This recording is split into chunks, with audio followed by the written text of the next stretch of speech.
Hello everyone, welcome to Haunted Bedtime. I'm your storyteller tonight. Before we dive into our tale, don't forget to like this video and subscribe to the channel. Now, let's begin. Sit back, get comfortable, and let the sound of rain carry you as I take you on a journey into the darkness. It all started so subtly the first time the car passed by I barely noticed. The second time, though a strange feeling crept in by the five, if my heart was pounding. So loud it drowned out my own breath, sitting in my broken down car stranded on a pitch black stretch of highway. I realized something chilling. I wasn't just stuck, I was being watched. My name is Alex. Before that night, I never thought much about how exposed we are out there on the open road. It was a drive back from a business trip in Phoenix, taking a long quiet route to Los Angeles. I wanted a little solitude after all the networking and endless small talk. It was past midnight, and I was the only one on this lonely stretch of Highway 60 cutting through the Arizona desert. The night felt almost magical. The sky was a blanket of stars untouched by city lights, and a full moon gave the desert an almost otherworldly glow. The radio hummed softly, playing an old Eagle song. My fingers tapping along on the steering wheel. It was the most relaxed I'd felt in months. Then the car began to sputter. At first, I thought maybe it was just a road, but then the engine coughed. The lights on the dashboard flickered, and I felt the power drain away. I managed to pull off to the shoulder just before it died completely. The silence that followed was suffocating after the hum of the car and the radio. No, no, no, I muttered, twisting the key in the ignition. Nothing, not even a click my hand reached for my phone. But deep down, I already knew I had no signal.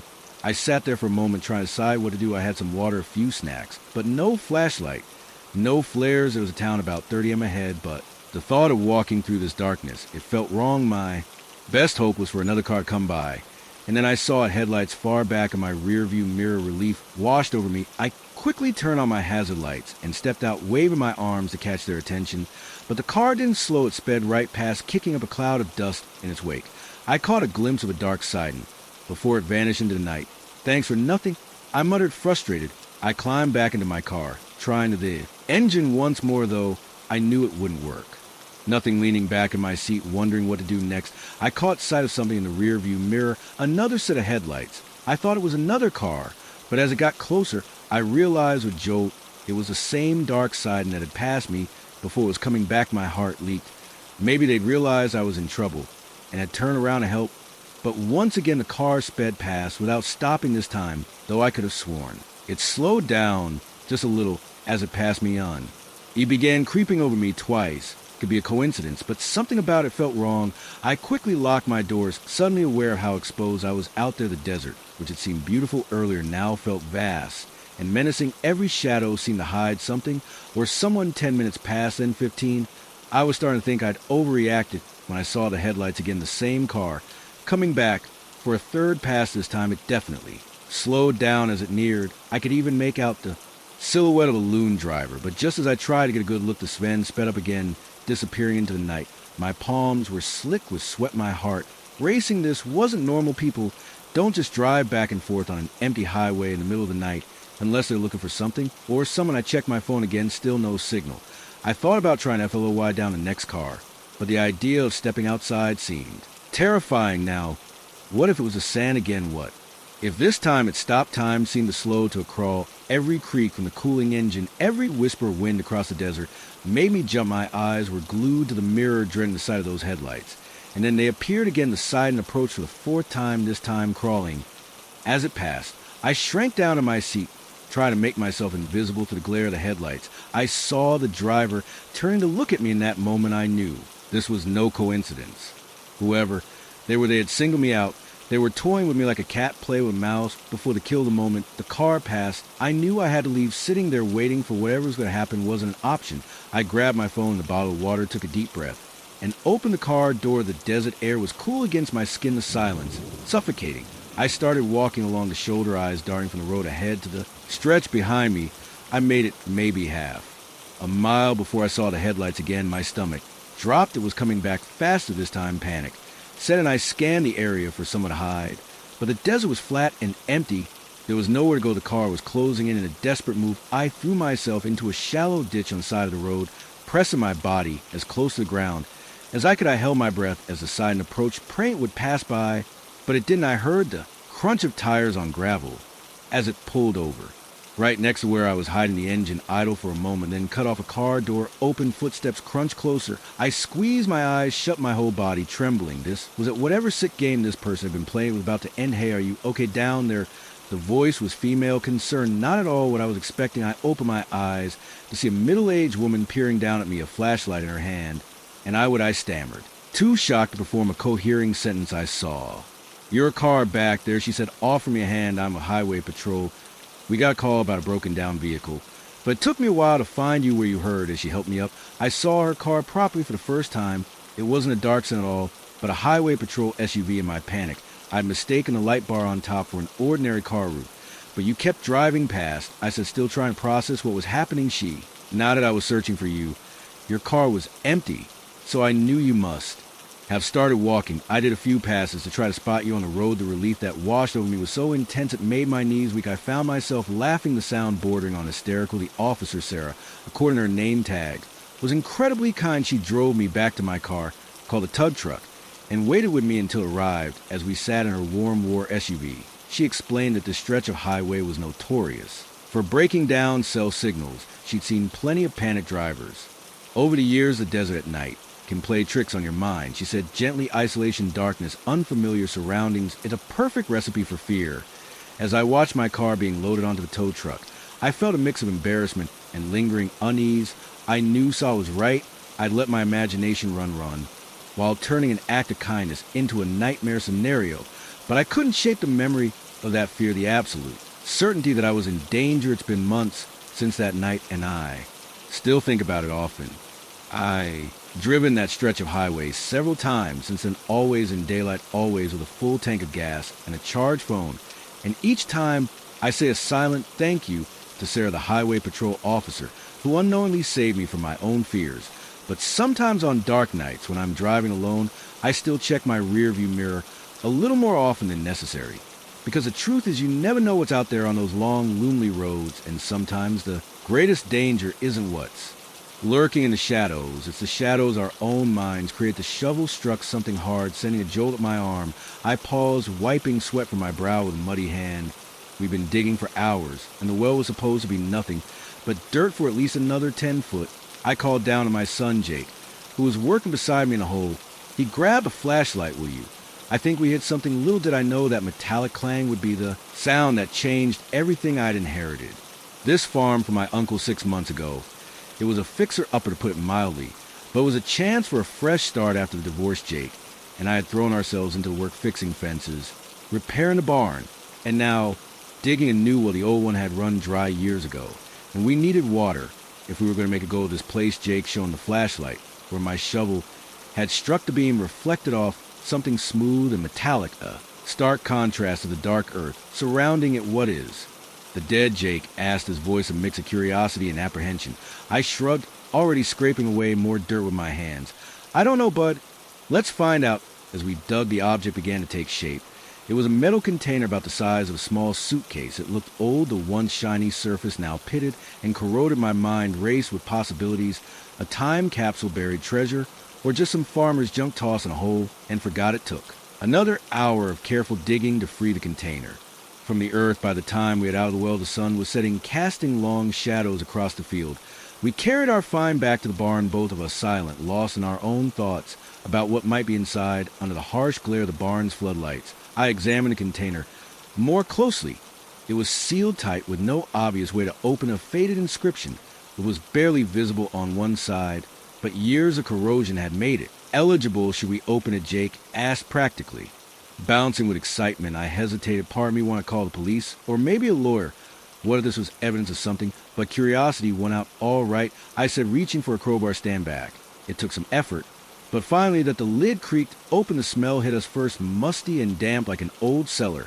Inside, protected by layers of waxy paper, was a stack of documents and photographs. I picked up the first photo. Holding it under the light, showed a young woman, maybe in her early 20s, smiling at the camera.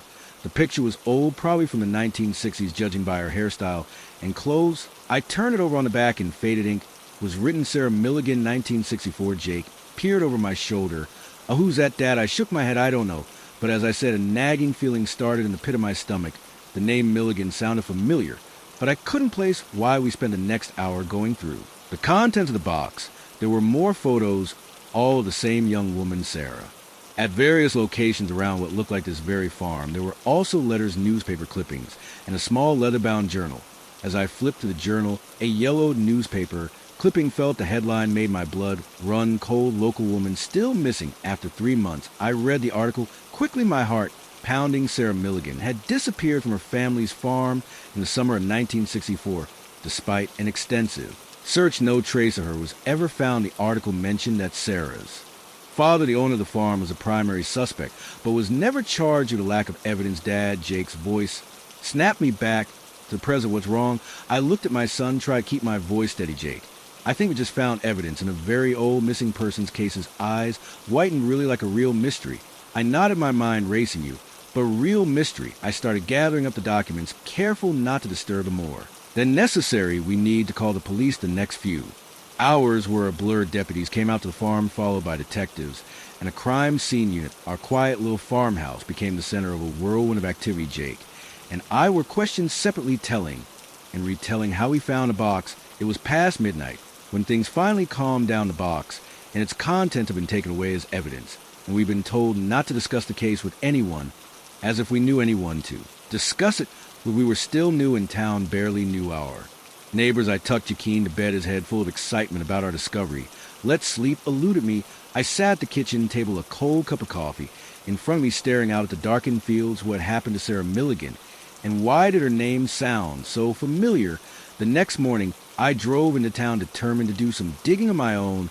The local library was small, but had archives of the town's newspaper going back decades. I spent hours poring over microfiche, reading everything I could about the Milligan case. Sarah had been 23 when she disappeared, engaged to be married. Her fiancé had reported her missing when she didn't show up for a date. The last person to see her was her father, James Milligan, who claimed she left the farm to run errands in town. As I read, pieces started falling into place. James Milligan, that was my uncle's name. The uncle left me this farm with a growing sense of dread. I realized why Sarah's name had sounded familiar. My mother had mentioned her once years ago, a cousin who'd gone missing before I was born. I left the library in a daze, my mind reeling. Had my uncle been involved in Sarah's disappearance? Had I inherited not just a farm, but a dark family secret? When I got home, there was a police car in the dragway. Detective Reeves, the lead investigator, was waiting for me at Collin. She said as I got out of my truck, "We need to talk." We sat at the kitchen table, the same one where I'd spent a sleepless night. Detective Reeves didn't waste time on pleasantries. We've identified the DNA on some of the items in the box. She said, her eyes pouring into mine.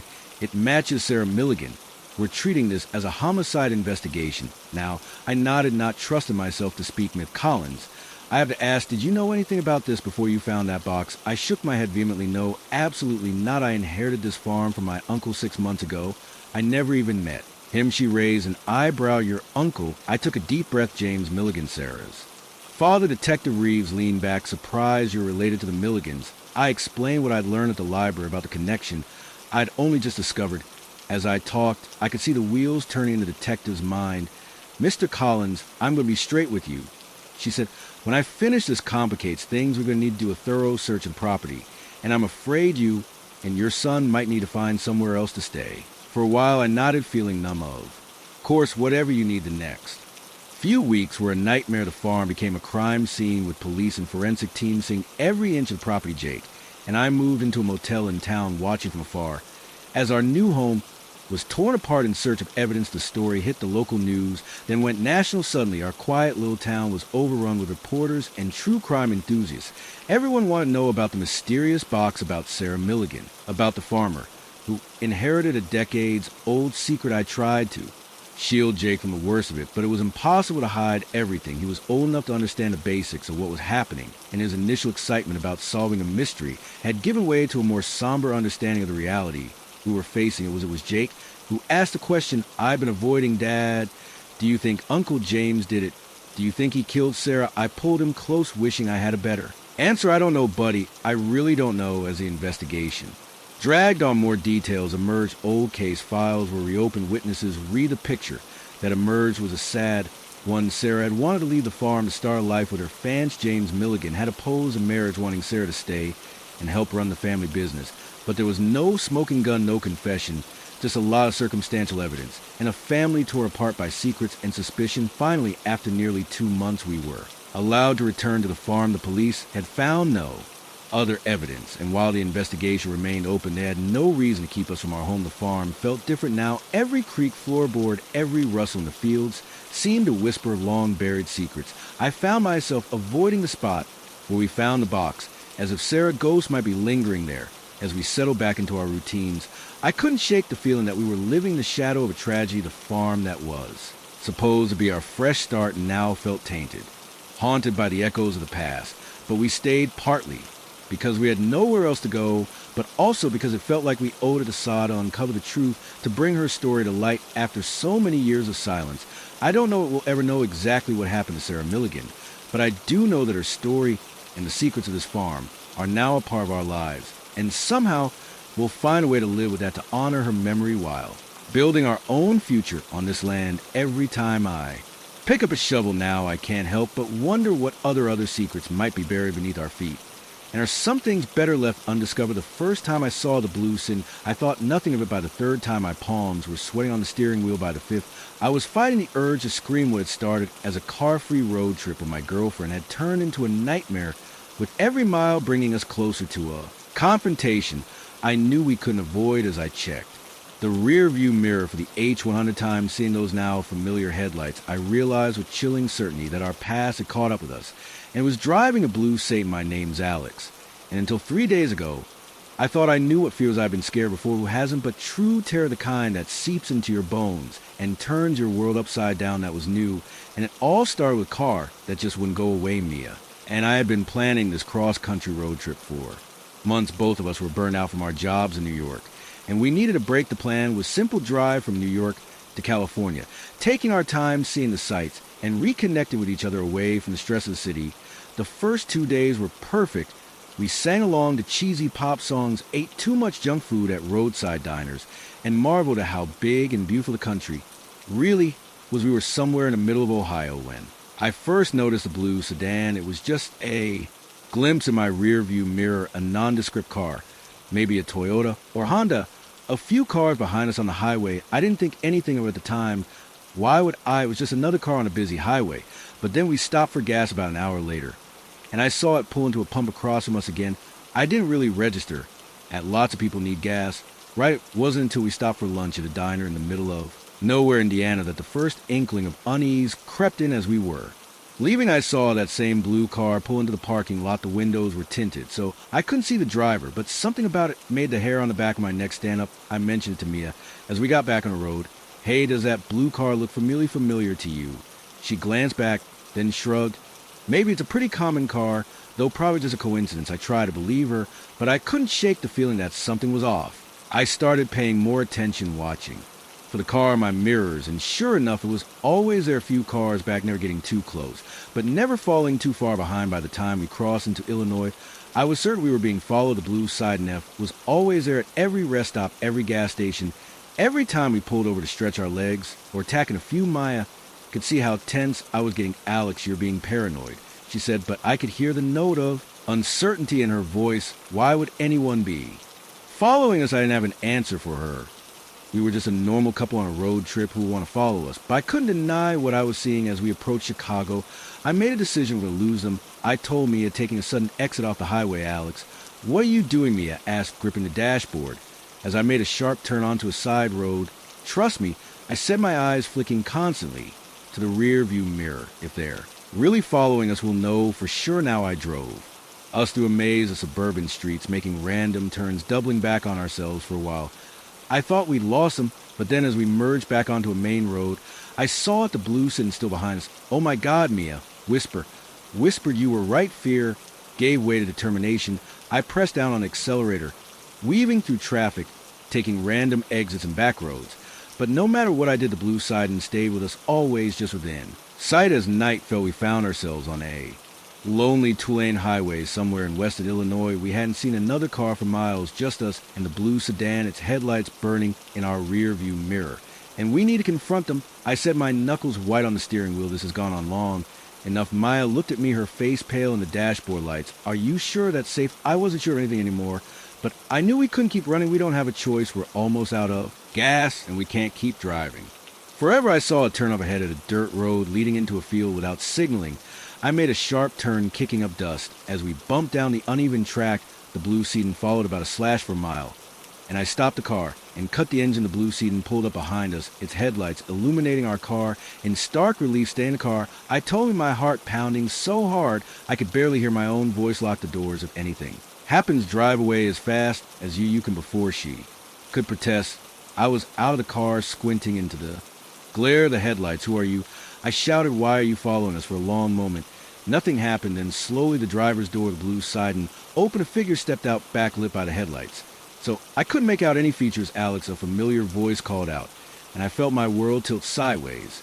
Is that really you? As the figure stepped forward, I felt my legs go weaker with a face I hadn't seen in 5 years, a face I never expected to see again. Dad, I whispered. The man who had abandoned my mother and me when I was 17 stood before me, older and grayer, but unmistakably my father.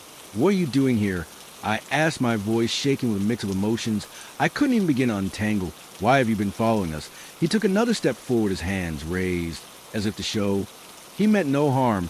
I saw you in Ohio. I couldn't believe it at first. I've been trying to work up the courage to talk to you. I heard Mia's door opened behind me. Alex, what's going on? My father's eyes flickered to her, then back to me. Is this your girlfriend? I nodded, still too shocked to form words. I'm sorry, he said, and I could hear the tears in his voice. I'm so sorry for everything. When I saw you, I couldn't let you go again without trying to make things right. 1,000 questions raced through my mind. Where had he been all these years? Why now? How did he expect to make up for 5 years of absence with a creepy highway stalking routine? But what came out was you. Scared the hell out of us, he laughed, a sad, broken sound. I know, I didn't mean to, I didn't know how to approach you. Every time I worked up the courage, I'd lose it at the last second. Mia came to stand beside me, her hand slipping into mine. Maybe we should all talk, she said softly. There's a diner about May 10th back. We could get some coffee, sort this out. I looked at her, then back at my father. Part of me wanted to get back in the car and drive away, to leave him standing there in the dust like he'd left us all those years ago. But another part, a part one, thought long dead, wanted answers. Okay, I said finally, but we're taking separate cars, and if you try anything funny, we gotta understand. He nodded, really, leaf washing over his face. Of course, whatever you want, Alex. As we drove to the diner, following the blue Satan. This time Mia squeezed my hand. Are you okay? She asked. I shook my head. I don't know. I never thought I'd see him again. I don't know what it feels. She leaned over and kissed my cheek. Whatever happens, we'll face it together. That's what this trip was about, right? Facing things together. I managed a small smile. She was right, of course. When we started this road trip, we talked about leaving our baggage behind, about making a fresh start. I never imagined that baggage would come find us on the highway.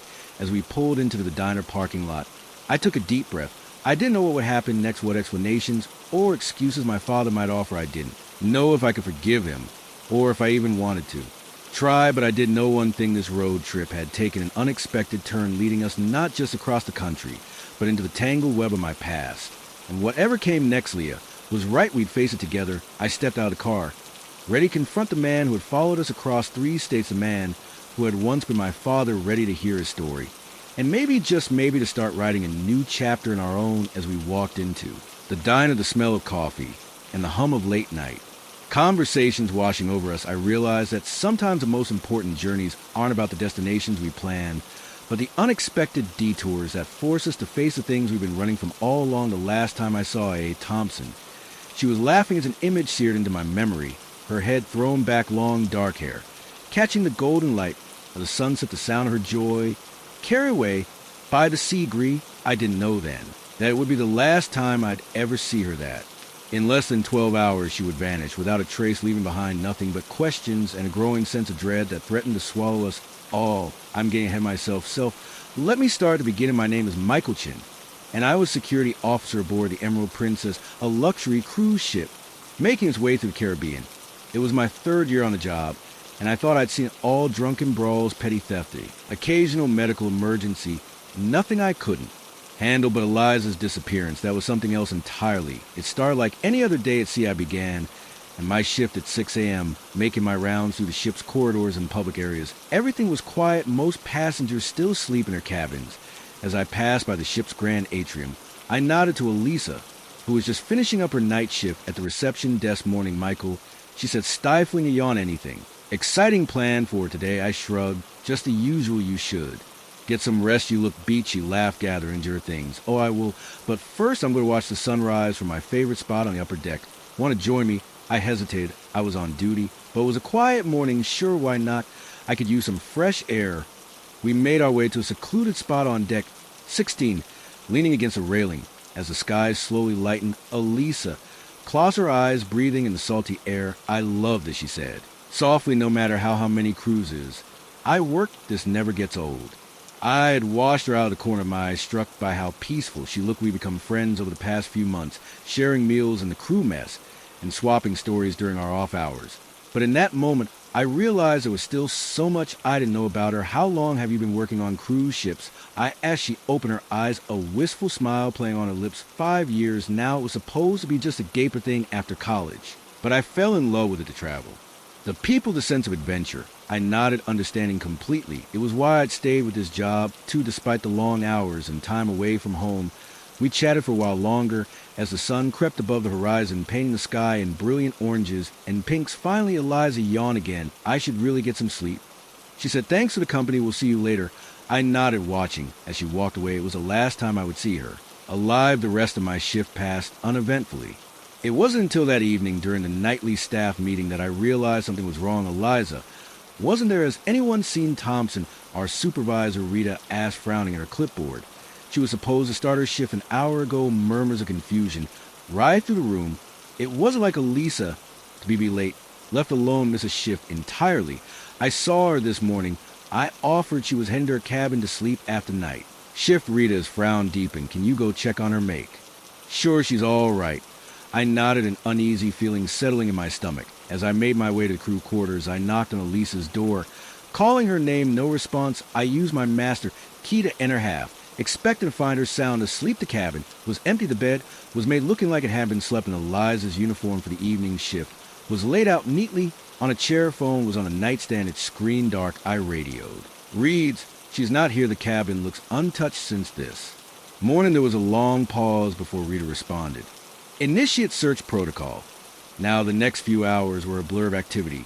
We committed every inch of the ship from the engine room to the uppermost decks. We reviewed security footage, interviewed crew members and passengers, but there was no sign of Elisa. The last confirmed sighting of her was on the security camera outside her cabin at 7:12 a.m. The footage showed her entering her room, closing the door behind her, and then nothing, no footage of her, leaving no sign of disturbance. It was as if she had simply vanished into thin air as the night wore on. And our search turned up nothing. The atmosphere on the ship grew. 10 passengers began to notice the increased security presence. Whispering among themselves, rumors started to spread. By morning, we had to face facts. We had a missing person on our hands. The captain made an announcement asking for any information about Elisa's work. Whereabouts, her picture was displayed on screens throughout the ship. We contacted the nearest port authorities, and the Cruise Lynn's head office of Coast Guard search was initiated, though we all knew the chances of finding someone in the vast expanse of the Caribbean were slim to none. I couldn't shake the feeling that I was somehow responsible. If only I'd walked her to her cabin that morning. If only I checked on her sooner. The image of her laughing in the sunrise haunted me. As the investigation ramped up, I found myself recounting every detail of my last interaction with Elisa to a stern-faced detective from the ship security team. Did she seem nervous, distracted? Did she mention any plans for the day? He asked. I shook my head. No, she seemed happy, relaxed. She was looking forward to getting some sleep. The detective's eyes narrowed. And you're sure she went into her cabin? Yes. I said for what felt like the 100th time. The security footage confirms it. He nodded, making a note in his file.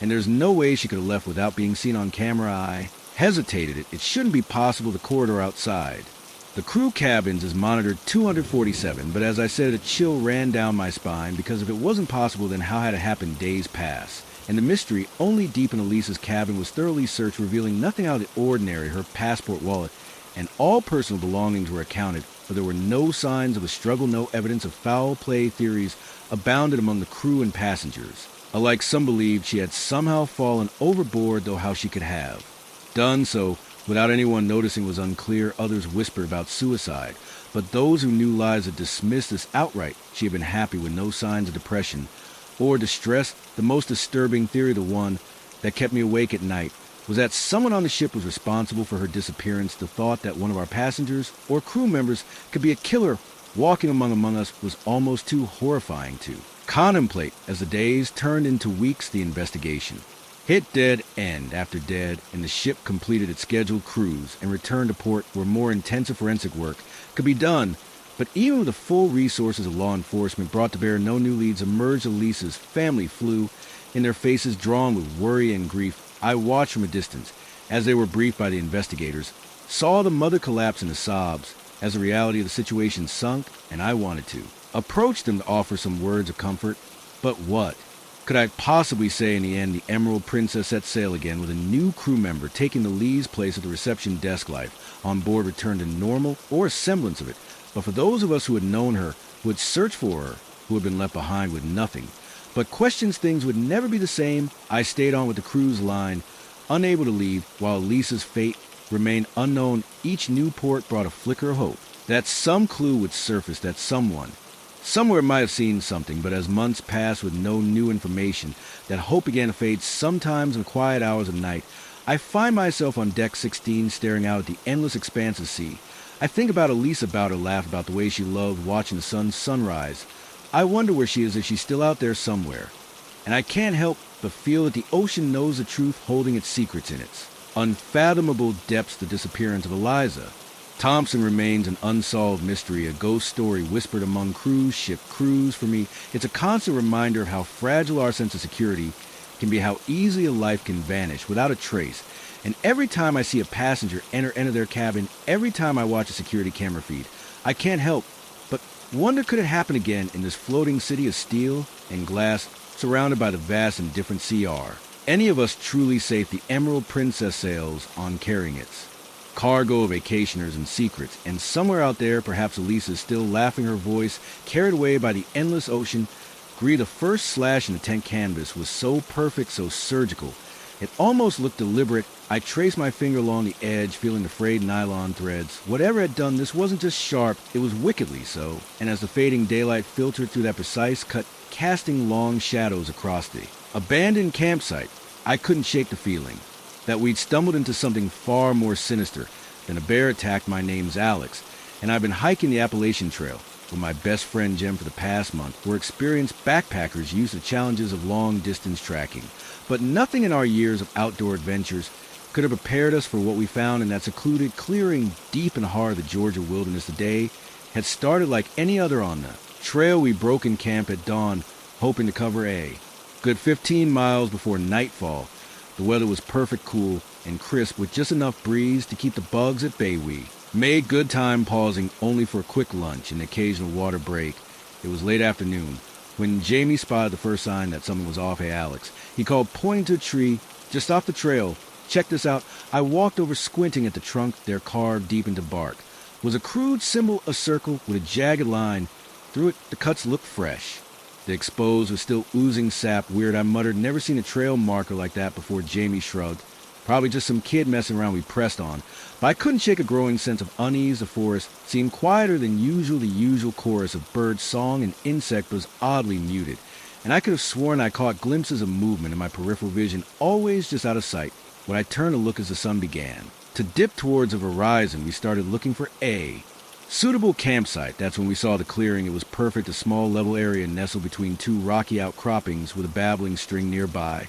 But as we approached, we realized we weren't the first to discover this idyllic spot. The remains of a campsite lay before us, looking for all the world like its occupants had vanished. In the middle of their stay, a tent stood in the center, its door flap open and swaying gently in the breeze. A small cooking pot sat on a makeshift fire pit. The ashes, long cold backpacks and sleeping bags were scattered around as if their owners had fled in a hurry. Jamie and I exchanged glances. This wasn't normal. Even the messiest campers usually packed up before moving velo. Jamie called out anyone here. His voice echoed through the clearing, met only by the soft gurgle of the stream and the AR rustle leaves overhead.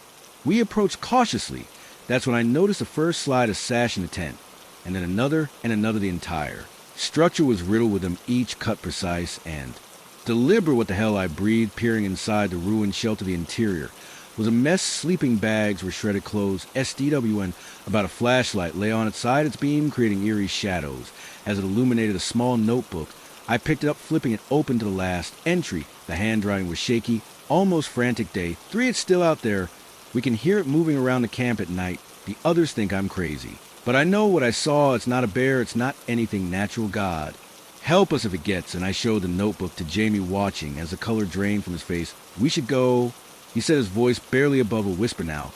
But as I turned to leave, something caught my eye. There, half hidden beneath a torn sleeping bag, was a camera. My hand shook as I picked up, praying the battery wasn't dead, wasn't the screen flickered to life, showing the last image taken my heart nearly SO. The photo was dark, clearly taken at night, but there just at the edge of the frame, illuminated by the flash, was something, a shape that was almost human, but not quite, long, spindly limbs, a face that was more shadow than substance, and eyes that reflected the camera's flash like a cat's, but far larger. I dropped the camera, stumbling backwards. We need to leave now.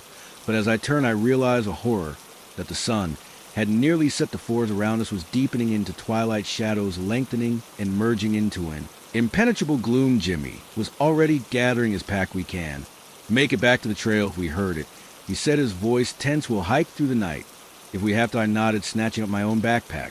But as I turned to go, a glint of metal caught my eye. There, half buried in the soft earth near the fire pit, was a small silver locket. Without thinking, I scooped it up and shoved it in my pocket. We set off at a brisk pace, trying to retrace our steps in the fading light. But nothing looked familiar. The trees seemed to press in close to their branches, reaching out like gnarled fingers. More than once I could have sworn I heard something moving in the underbrush, always just out of sight. Do you remember that weird symbol we saw earlier? Jamie panted at as we pushed through a particularly dense thicket. I think I see another one. He was right there, carved into a massive oak. It was the same circle and line symbol we'd spotted before, but this one looked older, the edges of the carving weathered and lost-grown. It's probably just a coincidence, I said, not believing my own words. Come on, we need to keep moving. But as we pressed on, more symbols appeared. Some were fresh, others and ancient. They seemed to be guiding us, though to what I couldn't say. The darkness was nearly complete now, our headlamps creating small islands of light. In a sea of blackness, the forest had gone completely silent, for the crunch of our boots on fallen leaves, an increasingly ragged sound of our breathing. That's when we heard it, a low, guttural sound somewhere. Between a growl and a moan, it seemed to come from everywhere and nowhere at once. Jimmy froze. What was that? I shook my head, unable to speak. Every instinct screamed at me to run, but I knew that panicking now would only get us more lost. We pushed on, moving as quietly as we could, but the sounds continued, growing closer. Branches snapped behind us, something rustled in the canopy overhead. And then just ahead, I saw a flicker of movement, a shape tall and impossible thin slipped between two trees. In the brief flash of my headlamp, I caught a glimpse of pale elongation at limbs and a face that was little more than a dark void with pinpricks of reflected light. Where eyes should be run, I yield, all thought of stealth forgotten. We crashed to the under the blind, panic driving us forward. Branches whipped at our faces, roots threatened to trip us. At every step, the sound behind us grew louder, a cough of inhuman shrieks and growls.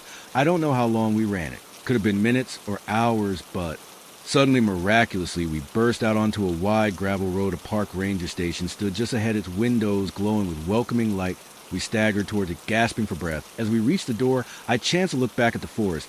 We just escaped there. At the edge of the trees stood a figure, tall, impossibly thin, with limbs that seemed too long for its body.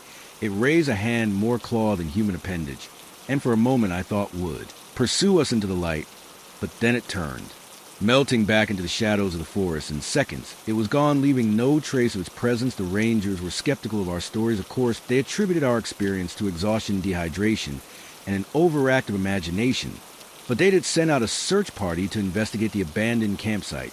They found nothing, no tent, no scattered gear, not even a trace of campfire. It was as if the entire scene had vanished into thin air in the days that followed. As Jamie and I recovered in a nearby town, I thought often of that silver locket I pocketed in my panic. When I finally worked up the courage to open it, I found a small photo. Inside, a smiling family, mother, father, two kids posed in front of a familiar-looking clearing. I never reported finding the locket. Some part of me knew that doing so would only lead to more questions. I wasn't sure I wanted answered. Jimmy and I never finished our hike. By unspoken agreement, we packed up and headed home. Our adventure on the Appalachian Trail cut short. We don't talk much about what happened in those woods, but sometimes on dark nights when the wind whispers the trees, I find myself thinking about that abandoned campsite. about the thing we saw in the forest. And I wonder with a chill that goes bone deep if somewhere out there in the deepest, darkest parts of the wilderness, it's thinking about us the scream that tore through the cab, but my truck that night wasn't. Human it couldn't have been, no. Person could make a sound like that raw primal and filled with a terror so deep it made my blood run cold, but it came from a man sitting next to me, the hitchhiker I picked up just an hour before. And as his eyes flew open reflecting the dashboard lights like some wild animals, I knew with sickening certainty that whatever had just happened, whatever he'd seen in his dreams was far from over my name's Jack. And I've been driving big rigs across the country for the better part of 2 decades. I've seen my share of weird stuff out on the lonely highways, ghost lights, inexplicable, weather, even occasional UFO. If you catch me after a few beers, but nothing, absolutely nothing, could have prepared me for what happened on that moonless night in the middle of nowhere, Nevada. It started as a routine haul Phoenix to Seattle with a trailer full of electronics. I was making good time, the miles melting away under my wheels as I cruised. Through the desert night, the radio kept me company, a mix of old country tunes and late-night talk shows about conspiracy theories and alien abductions. I was about halfway through Nevada when I saw him, a long figure standing by the side of the road. I'm out now. I'm not usually one for picking a pitch curt. It's too many horror stories, too many risks. But something about this guy made me slow down. Maybe it was a lost look at his eyes, or the way he hugged himself against the chill desert wind. Whatever it was, before I knew it, I was pulling over. Where you headed? I called out as he approached. Anywhere. But here he replied, his voice barely above a whisper. I should have driven off right then. But instead I found myself saying, "Hoop, and I'm going to Seattle, if that works for you."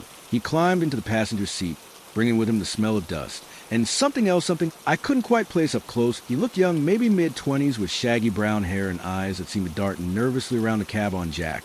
I said, pulling back on the highway. Mikey replied, not meeting my gaze.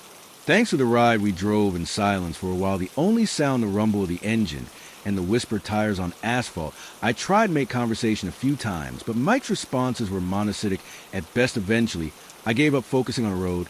Ahead, it was about an hour later when I noticed Mike had fallen asleep, his head leaning against a window. I turned the radio down a notch, not wanting to disturb him. That's when things started to get weird. It began with a twitch, just a small movement of his hand, and his breathing changed, becoming rapid and shallow. His eyes started moving frantically behind closed lids, and like he was in the depths of some intense dream. I was just about to wake him, worried he might be having some kind of fit, when he started muttering. At first it was too low to make out, but it quickly grew louder. No, please don't let it find me. A chill ran down my spine. His voice was filled with pure, unadulterated fear. Hey, buddy, I said, reaching out to shake his shoulder. Wake up, you're having a nightmare. But he didn't wake. Instead, his muttering grew more frantic, his body starting to thrash in the seat. It's coming, oh God, it's coming, can't you see it, can't you see its eyes? And that's when he let out that scream, the one that made me nearly drive off the road. His eyes flew open wild and unfocused, reflecting the green glow of the dashboard like some nocturnal animal. I managed to pull over, my heart pounding in my chest. Mike snapped out of it. He turned to look at me, but his eyes seemed to be seeing something else, something beyond me. It followed me. He whispered, his voice hoarse from screaming, oh God, Jacket. Followed me into the truck. I felt the hairs on the back of my neck stand up. What followed you, Mike? There's nothing here. But as he shook his head violently, you can't see it. But it's here, it's always here. His eyes dark around the cab, following something invisible. We have to get out now. Before I could stop him, he'd thrown open the passenger door and leaped out into the night. I cursed, fumbling with my seatbelt before following him. The desert night was cold, and still the only sound the tick of the cooling engine and Mike's ragged breathing. He stood a few feet from the truck, arms wrapped around himself, shaking like a leaf. Mike, I said, approach him slowly, like you would a spooked animal. What's going on? What do you think is following you? He turned to me, his face pale in the truck's headlights. I don't know what it is, but it's been after me for days, ever since I found that thing in the desert. What thing? I asked, a sick feeling growing in my gut. Mike reached into his pocket with a shaking hand, pulling out what looked like a small stone. But as he held up, I realized it wasn't stone at all. It was some kind of artifact carved with intricate symbols I'd never seen before. In the harsh glare of the headlights, it seemed to shimmer and shift as if the symbols were moving. I found this out there, Mike said, gesturing vaguely at the dark expanse of desert around us in some kind of old ruin. I thought it might be worth something. He laughed bitterly. I didn't know. Wake it up, wake. What up? I asked, though I wasn't sure I wanted to know the answer. Mike's eyes met mine, filled with the terror that made my blood run cold. The thing that lives in the spaces between the thing that hunts and dreams that wants this back. He held up the artifact, and it wants me for taking, and I wanted to tell him he was Crazy that he just had a nightmare, that there was no monster hunting him but the conviction in his voice, the raw fear in his eyes. It was impossible to dismiss. Okay, I said, trying to keep my voice calm. Okay, so why don't we just get it back, throw that thing away, and be done with it? Mike shook his head frantically. I've tried it. Doesn't work like that. It's just like it's attached to me now. The only way to get rid of it is to pass it on to someone else to make them take it. A chill ran down my spine as I realized what he was saying. That's why you were hitchhiking. You were trying to give it to someone else. He nodded, tears streaming down his face. I'm sorry. I'm so sorry. I didn't want to, but I can't take it anymore. The dreams, the visions. It's driving me insane. I took a step back, suddenly very aware of how isolated we were out here in the desert night, Mike. I won't take that thing, please. He begged, holding out the artifact. Please, I can't do this in him. Just take it. You'll see. You'll understand. For a moment, I was tempted. The artifact seemed to call to me, the symbol swirling in a mesmerizing dance. But then I shook my head, snapping out of it. No, I said firmly, I won't do it, but I'll help you. We'll figure this out together. Okay, there's got to be a way to get rid of that thing without passing it on. Mike stared at me for a long moment, his expression unreadable. Then slowly he nodded. Okay, he whispered, okay, we'll try. We got back in the truck, the artifact safely wrapped in a cloth and stowed in the glove compartment. As we pulled back onto the highway, I couldn't shake the feeling that something had changed. The night seemed darker, the shadows deeper, and more. Then once I could have sworn I saw something moving just at the edge of my headlights, something tall and thin with too many limbs. I don't know what happened to Mike after I dropped him off in Reno. He said he was going to find an expert, someone who could help him get rid of the artifact for good. I gave him my number, made him promise to call and let me know he was okay. It's been 3 months, and I haven't heard from him. Sometimes on long night drives through the desert, I myself scanning the side of the road, half expecting to see him standing there, thumb out. And sometimes in the moments between sleeping and waking, I see shapes in the shadows of my room, tall, twisted shapes with too many eyes. I tell myself it's just my imagination, just the lingering effects of that strange night. But deep down I know the truth. Whatever was hunting Mike that night, whatever lived in his dreams, it's out there still waiting, watching. And sometimes when the night is darkest and the road stretches endlessly before me, I can't shake the feeling that it's watching me too. The leather-bound journal fell open in my hands, its yellowed pages releasing a musty cloud of dust and decay. At first, I thought it was just another relic of the farm's long history, maybe a record of crop yields or livestock lineages. But as my eyes skimmed the faded spidery handwriting, my heart began to race.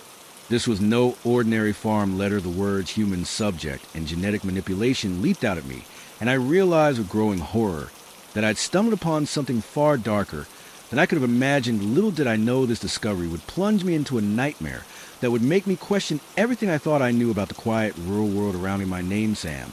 I had only been working at Willow Creek Farm for about a month when I found the journal fresh out of college with an agriculture degree and dreams of someday owning my own farm. I jumped at the chance of work as a farmhand for old Mr. Harrison. The pay wasn't great, but the experience was invaluable, and there was something charming about the sprawling, slightly run-down property with its weathered barns and endless fields. Mr. Harrison was a quiet man, gruff, but fair. He lived alone in the big farmhouse, his wife long dead, and his children moved away too. Theody, he didn't talk much about the farm's history, just gave me my daily tasks and left me to a Iwai. I spent my days mending fences, tending to the small herd of cattle, and helping to plant and harvest the crops. It was a hot, sticky afternoon in late July when Mr. Harrison asked me to clear out one of the old barns. Been meaning to do it for years. He grumbled, might as well put you to use on it. Just pile up anything that looks worth keeping. Haul the rest of the burn pile. The barn was a cavernous structure, its interior dim and cool compared to the sweltering heat. Outside, dust mote danced in the shafts of sunlight that streamed through gaps in the weatherboards. The air was thick with the smell of old hay and something else, something chemical that I couldn't quite place. I started in one corner, sorting through piles of rusted farm equipment, moldering sacks of feed, and broken furniture. It was monotonous work, and my mind wandered as I hauled item after item to the growing pile outside. That's why I noticed a loose floorboard. I might have missed it entirely if my boot hadn't caught on the edge, nearly sending me sprawling curious. I knelt down to examine it. The board shifted easily under my hands, and as I lifted it, I saw a small space underneath, just big enough to hide something. The journal was wrapped in oilcloth, surprising ly, well preserved considering its hiding place. I pulled it out, glancing over my shoulder guiltily. Though I knew Mr. Harrison was off in the fields, it felt invasive, reading someone else's private thoughts, but my curiosity got the Better of me as I began to read that curiosity quickly turned to confusion, then to horror. The journal belonged to a Elliot Harrison, dated 1954. Mr. Harrison's father, I realized. But this was no ordinary farmer. The pages detailed complex scientific experiments far beyond anything I'd learned in my agriculture courses. D. Harrison wrote about his attempts to create hardier crops more productive livestock through genetic manipulation. But it wasn't just animals he was experimenting on there. Were detailed notes about human subjects, vague references to volunteers, and the local ASY. My hand shook as I turned the pages. Descriptions of failed experiments of creatures that were neither fully human nor fully animal, sketches that turned my stomach. And throughout it all, a growing sense of the doctor's obsession, his conviction that he was on the verge of a breakthrough that would revolutionize agriculture and change the world. The final entry, dated 1963, was different. The handwriting was shaky, almost frantic. It's done. The experiment was a success. But at what cost? They're out there now, hiding in the woods and the fields. I can hear them at night, scratching at the walls. God, forgive me for what I created. I SNA. The journal shut. My heart pounding. This had to be some kind of sick joke, right? Or maybe the ramblings of a madman. There was no way any of this could be real. But even as I tried to rationalize it, memories of odd occurrences around the farm began to surface. The strange noises I'd heard at night dismissed as why of life. The areas of the property Mr. Harris had warned me to avoid, the way the cattle sometimes, and spooked by something I couldn't see. I shoved the journal back into its hiding place, my mind reeling. I needed to get out of this barn to get some fresh air and clear my head. As I stepped outside, blinking in the harsh sunlight, I nearly ran into M. Harrison. Making progress, he asked eyeing the pile of junk I'd accumulated. I nodded, not trusting myself to speak. Did he know about the journal, about what his father had done? Mr. Harrison's eyes narrowed slightly, as if sensing my unease. Everything all right, Sam? You look like you've seen a ghost on fight, managed to say. Just as hot in there, needed some air. He nodded slowly. Well, don't work too hard. Come on up to the house. When you're done, I'll fix us some dinner.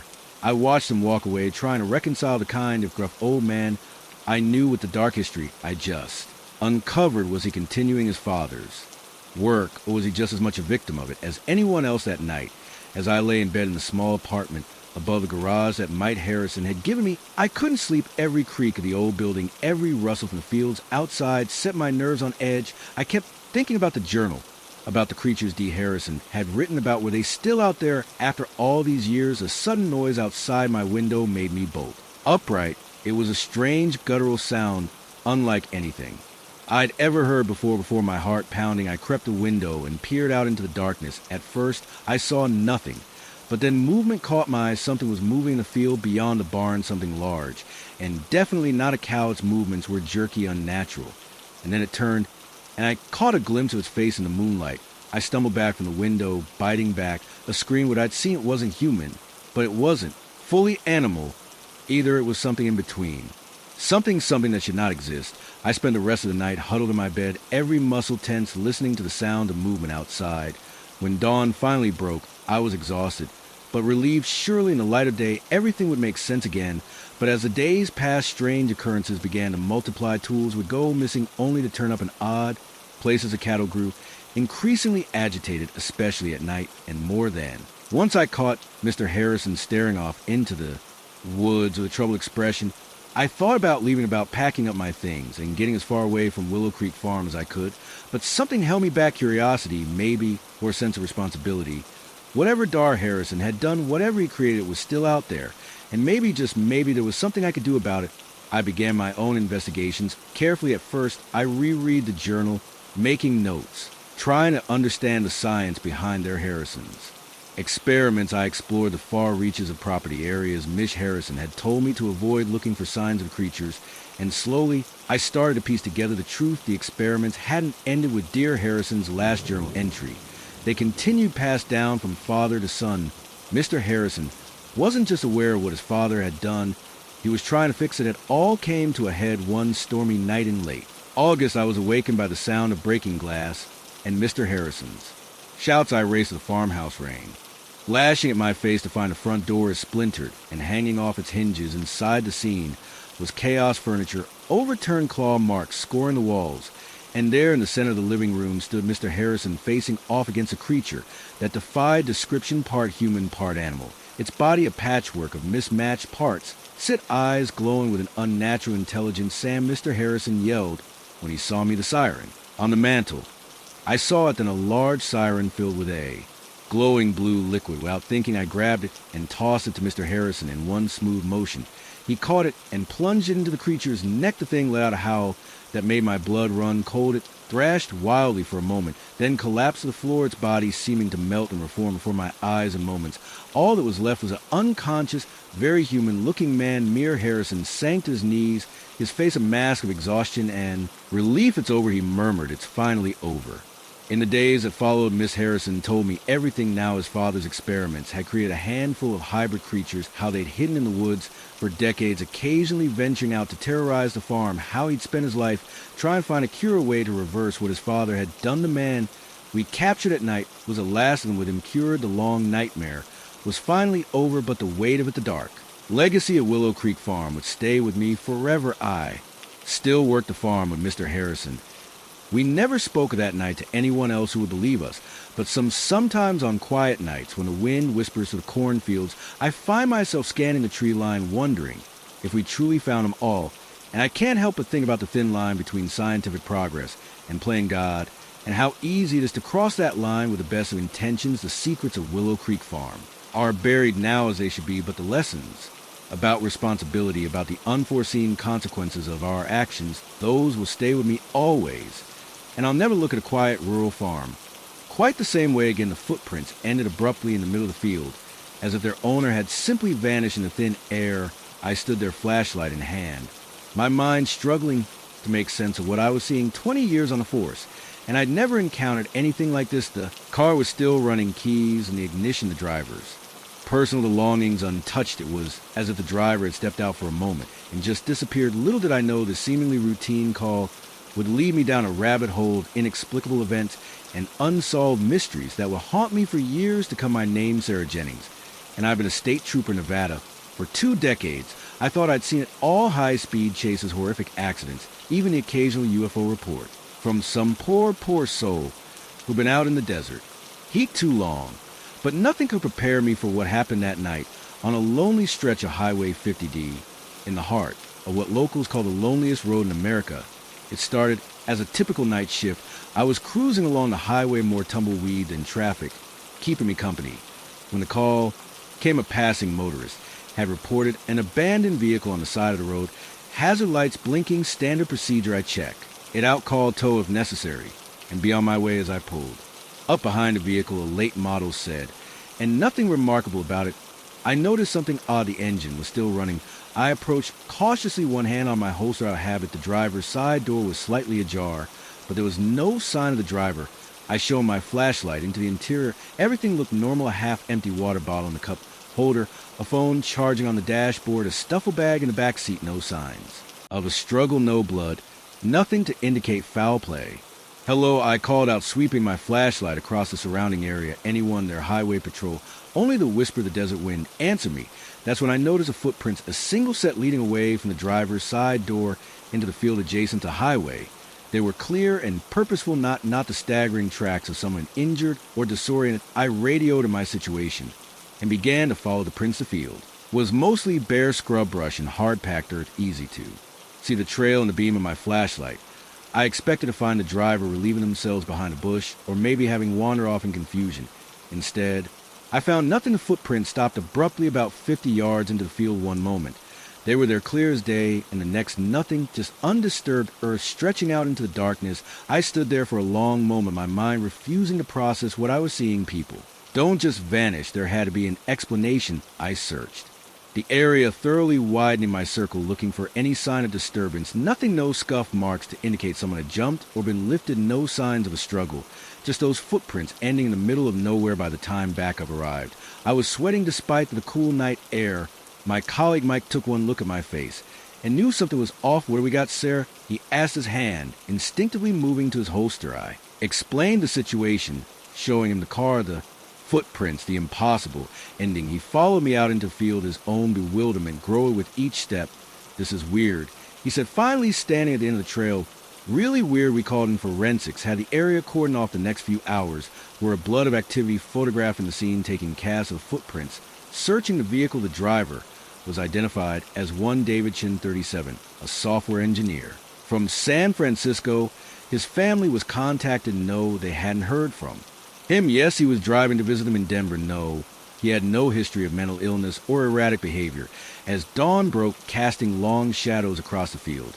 And we were no closer to an explanation. David Chen had simply vanished, leaving behind a running car and a set of footprints that led nowhere in the days that followed the investigation. Intensified search parties combed the area, helicopters with thermal imaging scanned. For miles around David's phone, records, bank statements, and internet history were scrutinized. Missing persons bulletins were issued across multiple states.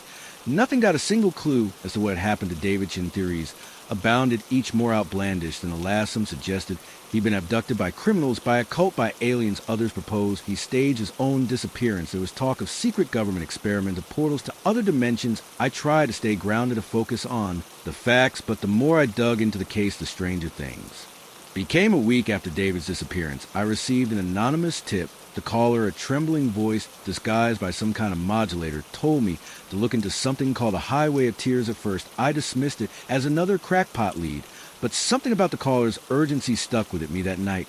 Unable to sleep, I started researching. What I found chilled me to the bone. The highway of tears, it turned out, wasn't just one highway. It was a phenomenon reported across multiple states, even multiple countries. Lonely stretches of road where people had vanished without a trace, often leaving behind vehicles in perfect working order. In some cases, there were reports of strange lights in the sky, and in others, witnesses described a feeling of lost time of the world around them seeming to shift and change. The deeper I dug, the more cases I found that mirrored David's. A woman in Alaska whose car was found running, her purse still on the seat, footprints leading into the snow before suddenly stopping. A truck driver in Australia who vanished while making a routine delivery. His rig discovered idling on the side of the outback highway. I began to compile a file cross-referencing cases, looking for patterns. Most of the disappearances happened at night. Many occurred in remote areas. In several cases, witnesses reported electronic malfunctions, radios cutting out, phones losing signal. Just before the disappearances, as my off-duty hours became consumed by this research, I could feel myself changing. I became jumpy parano every time I patrolled that stretch of Highway 50. I found myself SE scanning the horizon half, expecting to see strange lights or shadowy figures. My colleagues noticed a change. Mike confronted me about it one night over coffee at the station. "Sir, you've got to let this go." He said, his eyes full of concern. "The Chin case is cold. It's eating you up." I want to tell him everything about the highway of tears, about the patterns I discovered, but I knew how it would sound. I'd be taken off active duty, sent to Peel, so I nodded, promised to take some time off to get my head straight. But I couldn't let it go. The next night, I found myself back on Highway 50 off duty, my personal vehicle, loaded with cameras and scanning equipment I'd borrowed from a friend in the UFO watching community. I don't know what I expected to find. Proof, maybe something to make sense of the senseless, to explain me inexplicable. What I got was something else entirely. It was just after midnight when my radio started to crackle with static at. First, I thought nothing of reception was spotty out here at the best of times, but then I noticed the lights on my dashboard flickering. My headlights dimmed, then brightened, then dimmed again, heart pounding. I pulled over the side of the road. This was at the electronic interference reported in other cases. I grabbed my camera, ready to document whatever came next. That's when I saw a light in the field beside the highway, not a flashlight or a vehicle headlight, but something different. It pulsed with a soft bluish glow hovering about 6 feet off the ground. I stepped out of my car, camera forgotten in my hand. The light seemed to beckon to me, pulling me forward. I took one step, then another. Somewhere in the back of my mind, a voice was screaming at me to stop, to get back in the car, to drive away as fast as I could. But it was drowned out by an overwhelming sense of curiosity, of longing. I had to know what the light was. Had to understand. I don't know how long I walked. Time seemed to lose all meaning. The light stayed just ahead of me, always just out of reach. I was vaguely aware of my feet moving in the brush, scraping against my legs. And then suddenly the light was gone. I blinked, disoriented, the spell broken. I found myself standing in the middle of the field, no idea how far.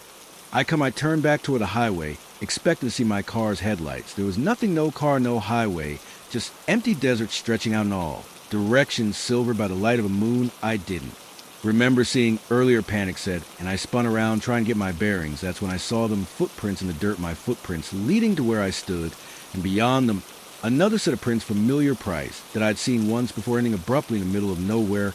I stood there, my mind reeling. As the full weight of my situation crashed down upon me, I understood. Now I was no longer the investigator I had become. Part of the mystery as the first light of dawn began to creep. Across the horizon, I made a decision. I would follow those footprints, David Chen's footprints. Whatever had happened to him, whatever lay beyond that impossible ending I would find out. I took a deep breath, steeling myself for whatever came next. Then I stepped forward, leaving my own trail of footprints in the desert sand. Somewhere out there in the vast emptiness of Nevada desert, there's an abandoned car with its engine still running and a set of footprints leading nowhere the highway of. Tears had claimed another victim, and AI had become just another unsolved mystery. On the loneliest road in America, the first footprint appeared like a phantom in the morning, due its shape unmistakably human, yet far too large to belong to any of us. I stared at my coffee mug forgotten in my hand. As the rising sun cast long shadows across our ravaged campsite, our food was strewn about, tents slashed, and an eerie silence hung in the air where birdsong should have been, but it was that single, massive footprint that sent a chill down my spine.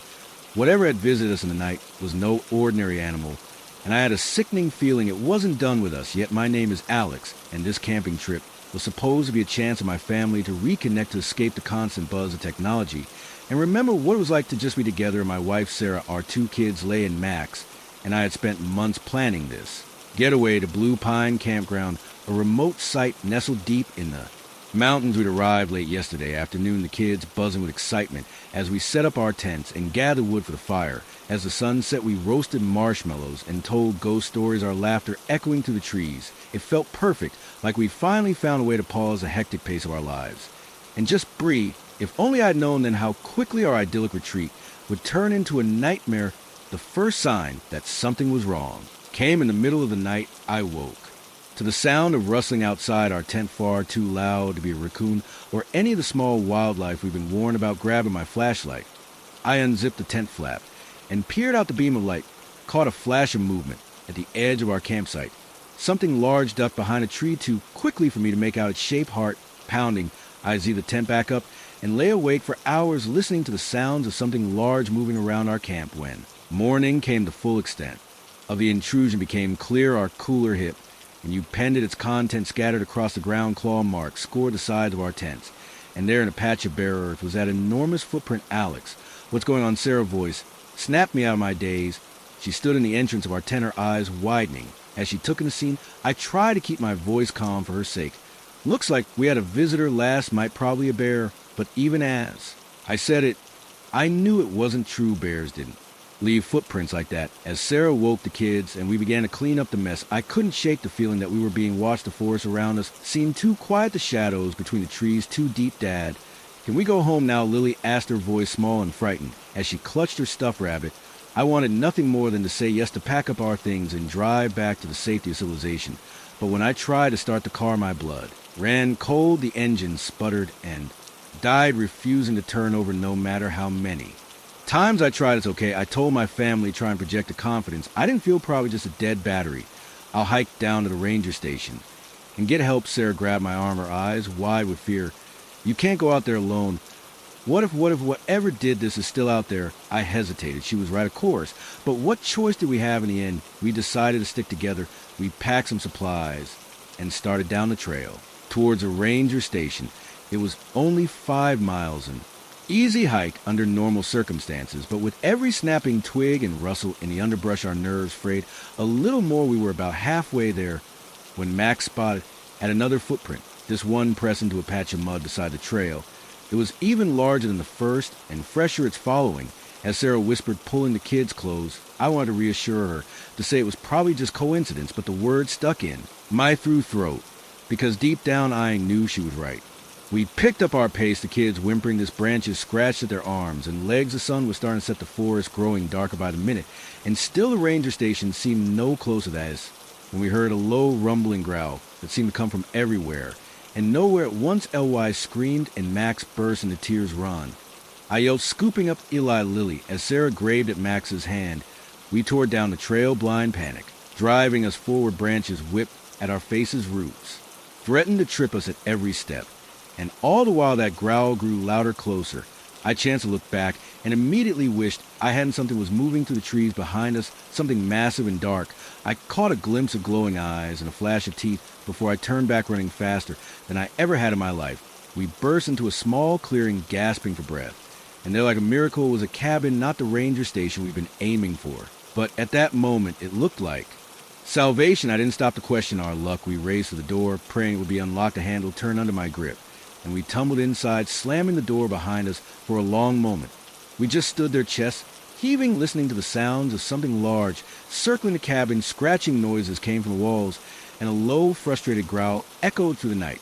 "What is it, Daddy?" Lily whimpered, burying her face on my shoulder. "I don't know." "Sweetheart," I said, stroking her hair, "but we're safe in here. Can't get us." As our eyes adjusted to the gloom, we began to take in our surroundings. The cabin was small, just one room with a fireplace, a few pieces of rustic furniture, and shelves lined with canned goods and supplies that looked like some kind of emergency shelter or hunting cabin. Sarah found some lanterns and lit them, casting a warm glow around the room as the kids huddled together on a threadbare couch. She pulled me aside. "Alex, what are we going to do?" she whispered, her voice trembling. "What if it doesn't leave?" I took a deep breath, trying to think rationally. "We got shelter, and it looks like there's enough food here to last a while. We'll wait it out. Someone's bound to come looking for us eventually." But as the night wore on, the confidence began to waver. The creature outside showed no signs of leaving. We could hear it moving around the cabin, testing the walls and door occasionally. It would let out a roar that made the windows revel. The kids finally fell into one uneasy sleep, exhausted from the day's terror saw, and I took turns keeping watch, peering out the windows into the darkness. It was during my watch in the darkest hours of the night that I saw it clearly for the first time. The moon had come out from behind the clouds, illuminating the clearing in front of the cabin, and there, standing at the edge of the trees, was a creature that shouldn't exist. It was massive, easily 8 feet tall, with a body that seemed to be a patchwork of animal parts. Thick fur covered most of its body, but I could see patches of scales and what looked like feathers. Its face was a nightmarish blend of bee and something almost human, with eyes that glowed an unnatural yellow in the moonlight. As I watched, frozen in horror, it turned those glowing eyes directly toward me, and then impossibly it smiled, revealing rows of razor-sharp teeth. I stumbled back from the window, my heart pounding so hard I thought it might burst from my chest. This couldn't be real. Creatures like that didn't exist. They couldn't, but the growl that rumbled through the night was very, very real. I don't know how long we stayed in that cabin. Days blurred together, marked only by the rising and setting of the sun and the constant presence of the creature outside. We rationed the food carefully, knowing we might be in for a long wait. The kids were surprisingly resilient, turning our confinement into a game of sorts. But I could see the strain wearing on Sarah, the constant fear taking its toll on what I think was the 5th day. We woke to silence. No growls, no scratching at the walls. Cautiously, I peered out the window. The clearing was empty. We were 80 another full day before we dared to venture out the forest. Seemed normal again. Birds singing, small animals scurrying about, but the claw marks on the cabin walls and the massive footprints in the mud were undeniable proof that our ordeal had been real. We made our way back to our campsite, half expecting to find it destroyed. Instead, we found Park, rangers, and a search party. Our car had been fixed. Apparently, someone had noticed it sitting abandoned and called it, and we told them a sanitized version of events that we gotten lost, found the cabin, and waited out a storm. Who believed the truth. As we drove home, the kids chattering excitedly about their adventure, I couldn't shake the feeling that we'd glimpsed something we were never meant to see, a creature that lurked in the shadows of the world-defying explanation. We never went camping again, but sometimes on dark nights when the wind howls outside our safely locked doors, I find myself thinking about that cabin in the woods, and I wonder if somewhere out there in the vast wilderness that creature is still roaming, waiting for the next unsuspecting family to cross its path. The wilderness holds secrets ancient and terrifying, and sometimes those secrets have teeth and claws. The first thing I noticed was a silence on a cruise ship carrying over 3,000 passengers and 1,500 crew members. Silence is never as good as I stood in the middle of the Leo deck, where just hours ago families had been splashing the pool and music had been blaring from the speakers. Now there was nothing but the gentle lapping of waves against the hull and the distant hum of engines. As I turned in a slow circle, taking the abandoned lounge chairs and half-empty cocktails, a chill ran down my spine. Where was everyone, and why did the air suddenly feel so different? My name is Mia Chan, and what should have been a relaxing Caribbean cruise turned into the most bewildering and terrifying experience of my life. I'm still not sure I believe what happened to me, but I know one thing for certain: time isn't as linear as we think it is, and sometimes the fabric of reality can slip in ways we can't begin to understand. Had started as a typical day as I'd woken up late and nursed a slight hangover from the previous night's coke, party with a greasy breakfast, and spent the morning lounging by the pool with my latest beach read around noon. I decided to head back to my cabin for a quick nap before the afternoon's activities. I remember closing my eyes, the gentle rocking of the ship blowing me to sleep. When I woke up, the light filtering through my porthole window seemed off dimmer somehow, with a strange bluish quality I never seen before. Disoriented, I checked my phone. The screen was black, completely dead, despite having been fully charged. When I lay down frowning, I got up and tried the cabin's phone. Nothing but a faint buzzing on the line. That's when I noticed the silence. No distant laughter from the hallway, no muffled announcements over the PA system, just nothing. A knot of unease forming in my stomach. I stepped out into the hallway. It was deserted. The usual bustle of passengers and crew members, conspicuously absent. My footsteps echoed unnaturally loud on the carpeted floor. As I made my way toward the elevator, thank hello, I called out, my voice sounding small and lost in the empty corridor. No response. The elevator arrived with a cheerful ding that seemed wildly out of place in the eerie silence. As I rode up the Leo deck, I tried to rationalize what was happening. Maybe there was some sort of emergency drill I slept through. But no, they always announced those well in advance. And surely someone would have woken me when the elevator doors opened onto the Leo deck. The full extent of the strangeness hit me. The massive open-air deck was completely deserted. Lounge chairs sat empty, some with towels and books still draped over them as if their occupants had just stepped away for a moment. The bars were unmanned, rows of colorful cocktails abandoned on their counters. I walked slowly around the deck, my heart pounding. Hello, I call again, louder this time. Is anyone here? Only the sound of the waves answer me. As I completed my circuit of the deck, I noticed something that made my blood run cold. The lifeboats were all still in place. If there had been some kind of emergency evacuation, surely they would have been launched. I spent the next few hours searching the ship deck by deck, my panic growing with each empty room and deserted corridor. I encountered the theater mid-setup for the evening show, the Seno slot machines blinking silently in the dim light, the main dining room table set for a dinner that would never be served. Everywhere I looked, I found signs of life, interrupted half-eaten meals in the buffet, a load of laundry tumbling endlessly in a dryer. In the otherwise empty laundromat, a child stuffed animal dropped in the middle of a hallway.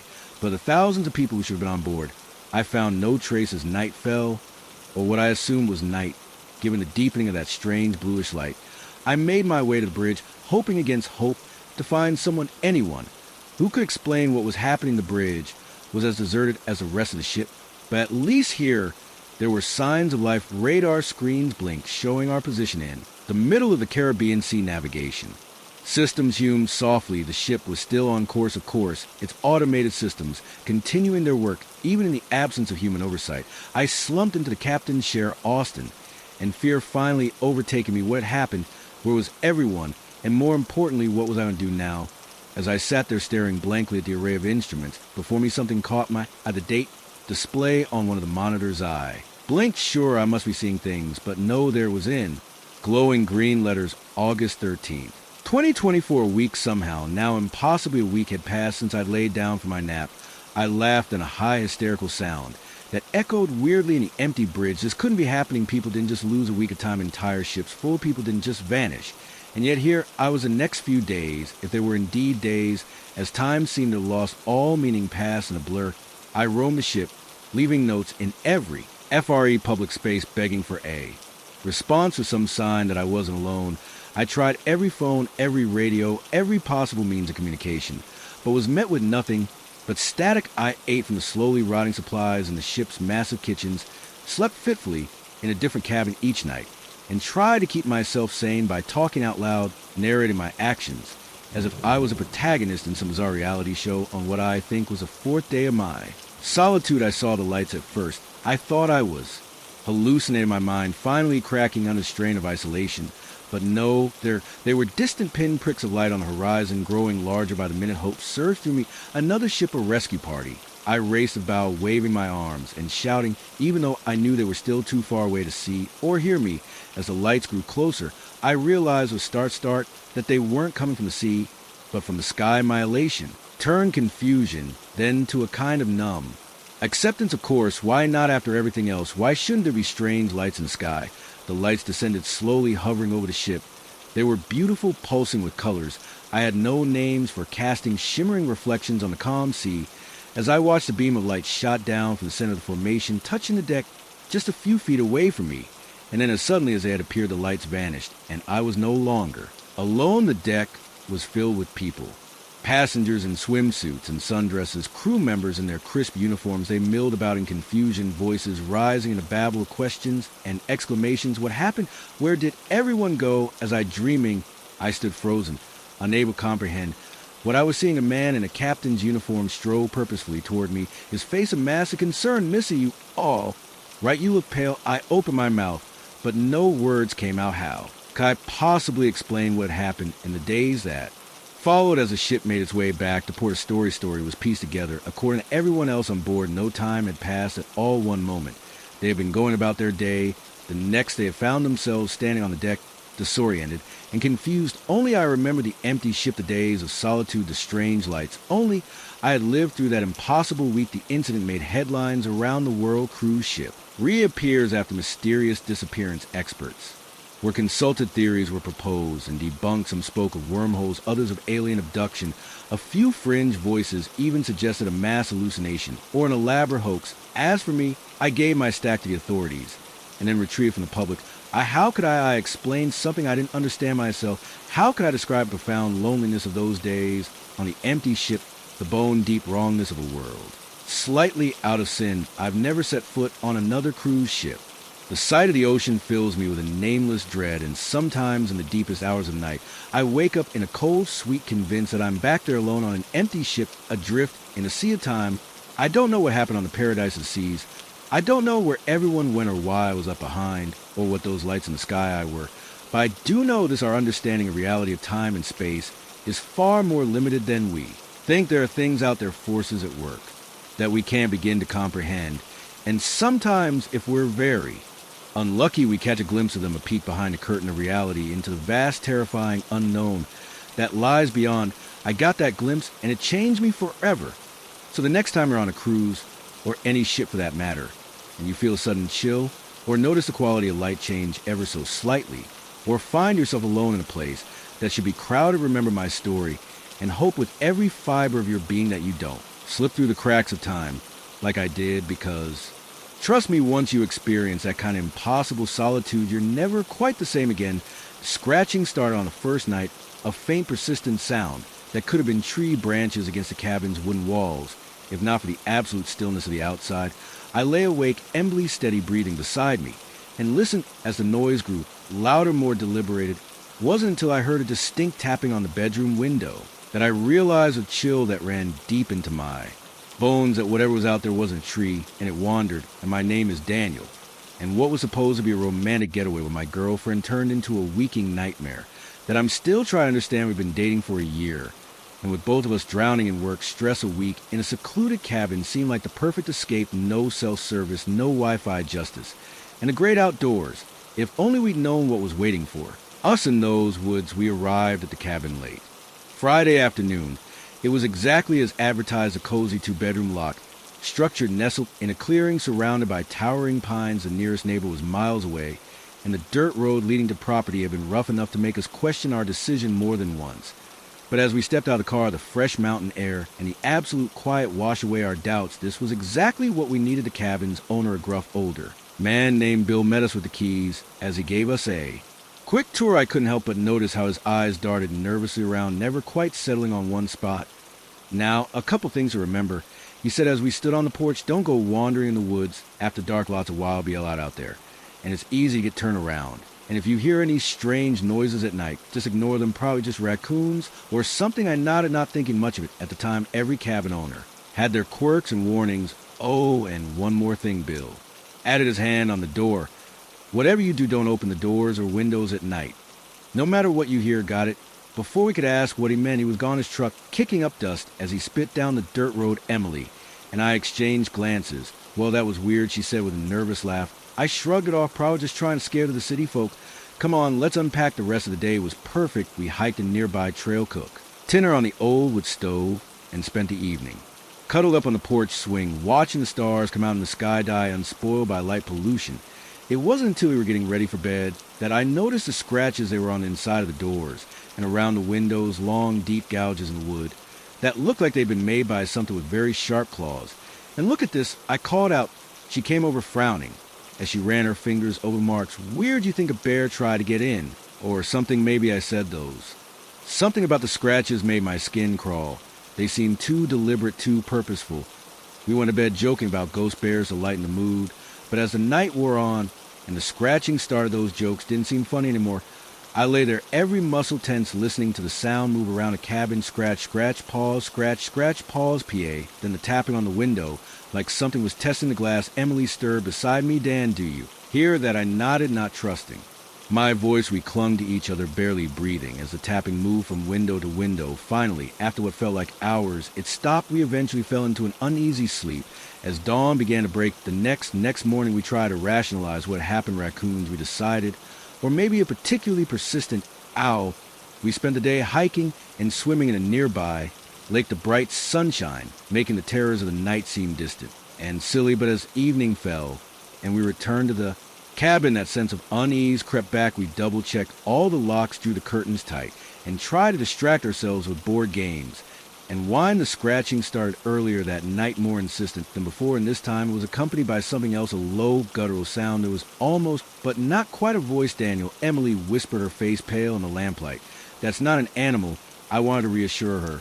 To say it was just the wind or our imaginations playing tricks on us. But as the not-quite voice grew louder, forming sounds that were almost words I couldn't hear, or myself, we huddled together on the bed, watching the shadows under the door, listening to whatever was out there circle the cabin again.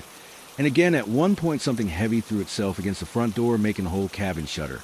I thought about making a run for the car, but the keys were in the living room, and the idea of opening any door seemed impossible, so we waited, clinging to each other as the night stretched on endlessly. Just before dawn, in that darkest hour, when hope seems furthest away, we heard a new sound, footsteps on the porch, then a knock at the door, a human knock. Hello, anyone? And there, a man's voice, gruff but blessedly normal. We approached the door, cautiously. Through the people, I could see Bill, the cabin owner, standing on the porch with a flashlight. I opened the door, relief flooding through me. Bill, thank God there's something out here. Something. He cut me off, like pushing past us into the cabin. I know, that's why I hear you too, okay? We nodded, still shaken. Billy did a quick circuit of the cabin, checking the windows and doors. When he was satisfied, he turned to us with a grim expression. I owe you an apology. He said I should have told you the whole truth when you got here, but I was afraid you'd leave, and I need the money if I'm being. Hess told us what Emily demanded. What the hell is going on here? Bill sighed, suddenly looking much older. This land, it's not right. Never has been long as I can remember. Things live in these woods, things that ain't natural most of the time. They keep to themselves, but sometimes, especially when there's new blood around, they get curious. I felt a chill run down my spine. What kind of things? He shook his head. I don't rightly know, never seen them clearly, but I've heard them, felt them watching. They're smart. Whatever, they're smart and hungry. Why don't you leave? Emily asked. Can't, Bill said. Simply, this man's been in my family for generations, and besides, he added, his voice dropping to a near whisper, I don't think they'd let me. We spent the rest of that night huddled in the living room, with Bill listening to his stories of things that lived in the woods, tales passed down through his family of people who vanished over the years of nights, when the barriers between our world and something else seemed thin. As the sun rose, casting long shadows through the trees, still stood up. They'll be gone now, they can't stand the daylight. You two should pack up and go. I'll refund your money. We didn't argue. Within an hour, we were in our car, speeding down the mountain road, the cabin receding in our rear-view mirror. We never talked much about what happened that weekend. How could we explain it to anyone else? Even between ourselves, we found it easier to let the memory fade, to focus on our normal, safe lives in the city. But sometimes on dark nights, when the wind blows just right, I find myself listening for that scratching sound, and in my dreams, I still hear that almost voice calling from just beyond the walls, trying to form words.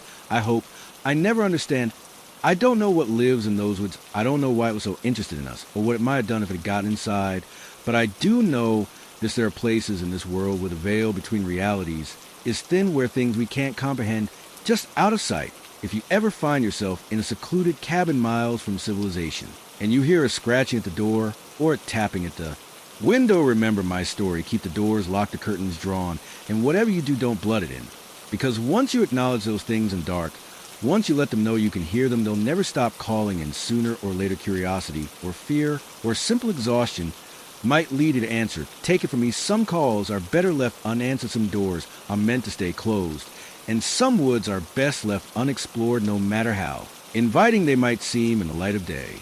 The voice crackled through the CB radio, desperate and filled with static. Please, anyone, I need help. I'm at the old Starlight truck stop. Something's here. Oh God, it's coming back. Please hurry. Then nothing but dead air. I gripped the steering wheel, my knuckles white as I stared out at the empty highway stretching. Before me, the rational part of my brain said to ignore, to keep driving. But 20 years on the road had taught me one thing out here in the vast emptiness of the American can sometimes a trucker is all that stand between a stranger and disaster. With a muttered curse, I flipped on might turn signal and took the next exit. I didn't know it then, but the decision would lead me into a nightmare I'm still trying to understand. My name is Mike Caledon, and I've been hauling freight across the country. Since I was old enough to get my CDL, I've seen my share of weird stuff out on the lonely highways, ghost lights, inexplicable weather patterns, even what some might call UFOs, but nothing in all my years prepared me for what I encountered that night at the abandoned Starlight truck stop. It was a typical run Seattle to Miami with a trailer full of electronics. I was making good times and miles melting away under my wheels as I cruised through the New Mexico desert. The radio kept me company, a mix of old country tunes and the occasional chatter from other truckers. It was just past 2 a.m. when a distress call came through. At first, I thought it was just some kids playing around on the channel. It wouldn't be the first time, but something in that voice, the raw fear, the desperation, made me think twice. I tried to respond to get more information, but there was no answer, just that eerie step static. I knew the Starlight. It had been a popular stop back in the day, a little oasis of neon and greasy food in the middle of nowhere. But it had shut down years ago, another victim of the new highway bypass. Now it was just a crumbling relic, slowly being reclaimed by the desert. As I took the exit, of cold feelings settled in my gut. What if this was a trap? It wouldn't be the first time someone tried to lure a trucker off the main road with a fake distress call, but I couldn't shake the memory of that terrified voice. If someone really was in trouble out here, they didn't have many options. For help, the old access road was barely more than a pair of tire tracks. Now weeds growing up through cracks, and the asphalt of my headlights cut through the darkness, illuminating scrub brush and the occasional piece of wind-blown trash. And then rising out of night like a ghost, I saw at the Starlight truck stop. It was in worse shape than I remembered. The once cheerful neon sign was dark. Most of its tubes shattered. The windows of the main building were boarded up, and half the roof had caved in. The vast parking lot, once filled with rigs from all over the country, was empty save for tumbleweeds and broken glass. I pulled up in front of the main entrance, leaving my engine running. The silence was oppressive. Brock BR, and only by the idle of my truck and the creak of settling metal as the old building shifted in the night wind. Hello. I called out, my voice sounding small and lost in the emptiness. Anyone here? I heard a distress call on the CB. Nothing. Not even an echo. I grabbed my flashlight from the cab and cautiously approached the building. The boards over the main doors had been pried away, leaving a darkamo that seemed to swallow my light. Every instinct screamed at me to get back in my truck and drive away, but I couldn't shake the memory of that desperate voice. What if someone was her and they're unable to call out? I stepped inside the beam of my flashlight, revealing a scene of decay and abandonment. Overturned tables, shattered plates, layers of dust covering everything. It looked like the place had been picked clean by scavengers years ago. Hello.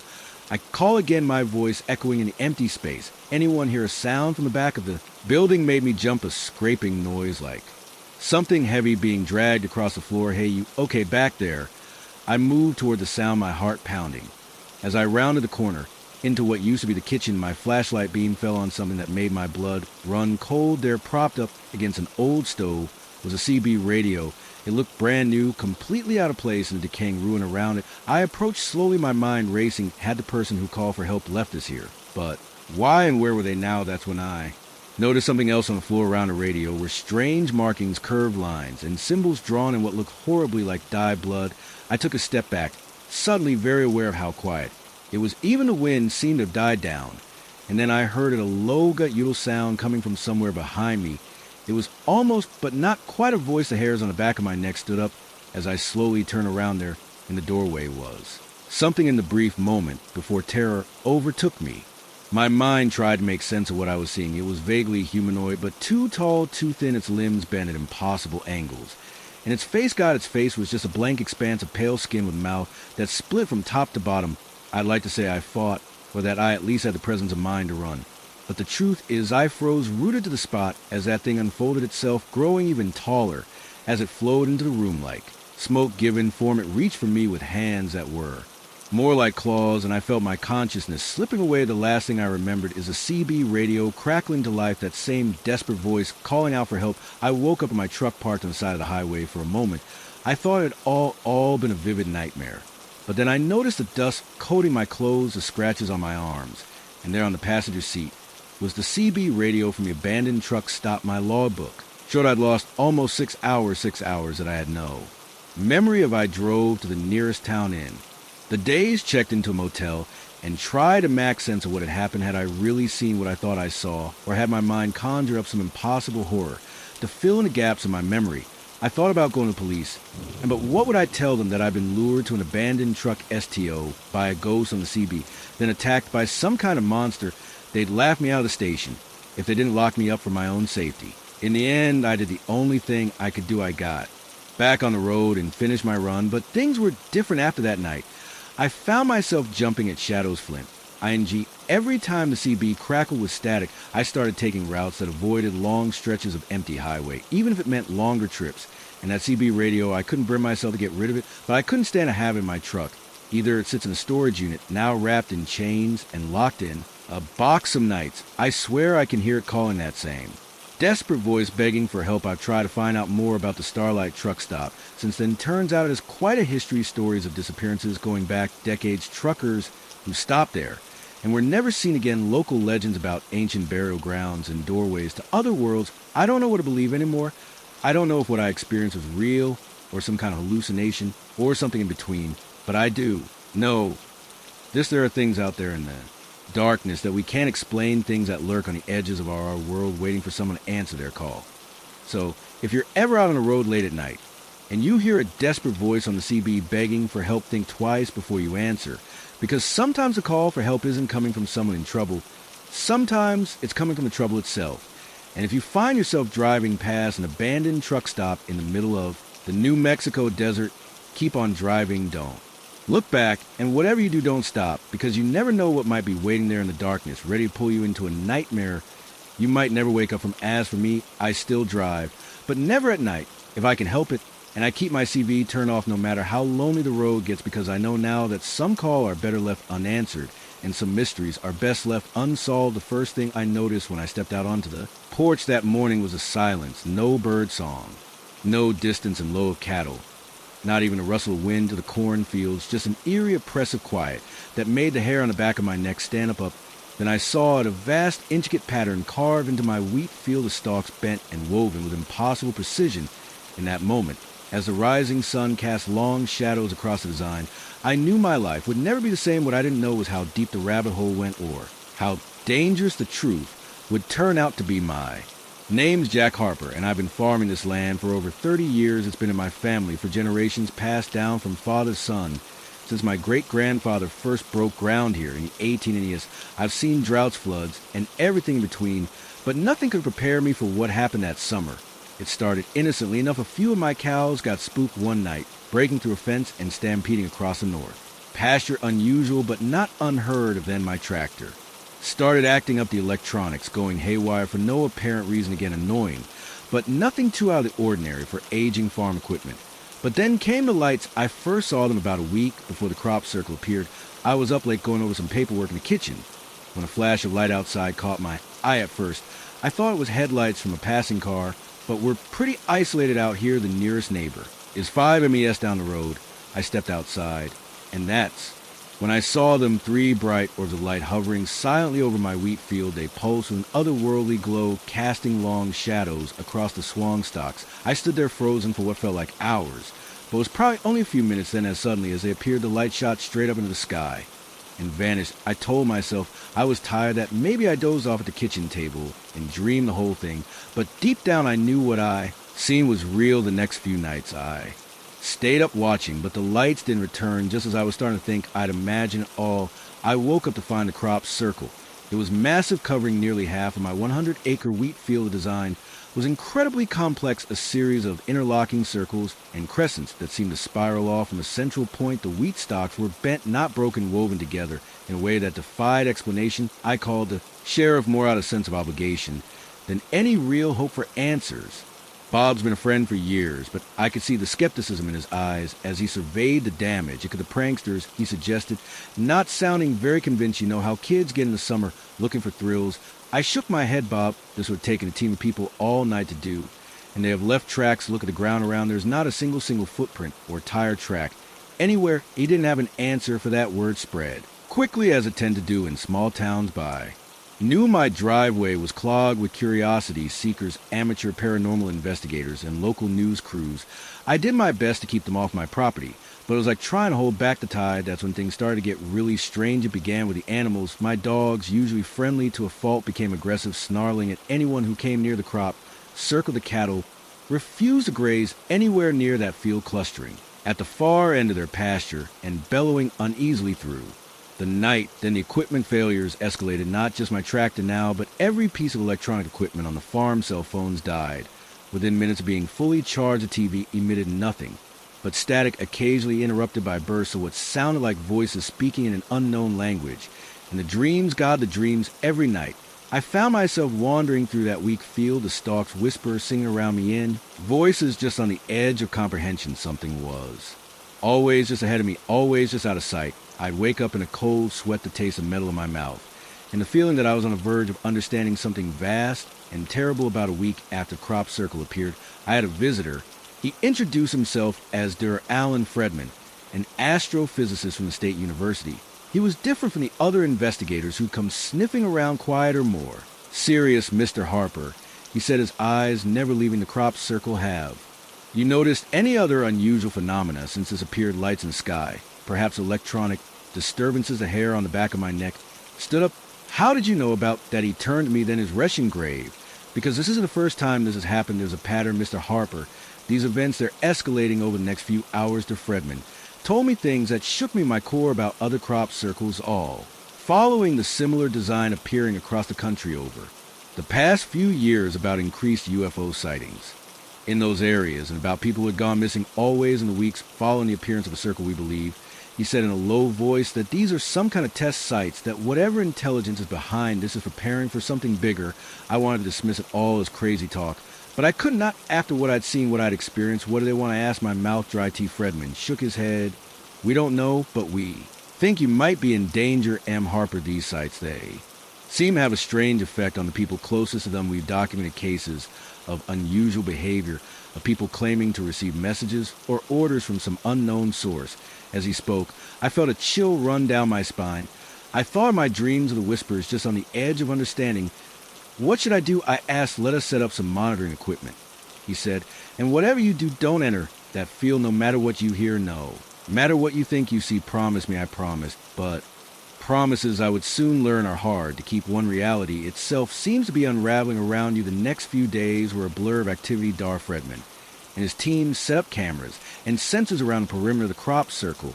They took samples of the soil and the sweet, muttering to each other in low, worried tones. And all the while the whispers of my dreams grew louder, more insistent. I'd wake up with strange symbols etched in my mind by fingers itching to draw them. The urge to walk into that field, to reach to the center of the circle, became almost overwhelming. It all came to a head on the seventh night after the circle appeared.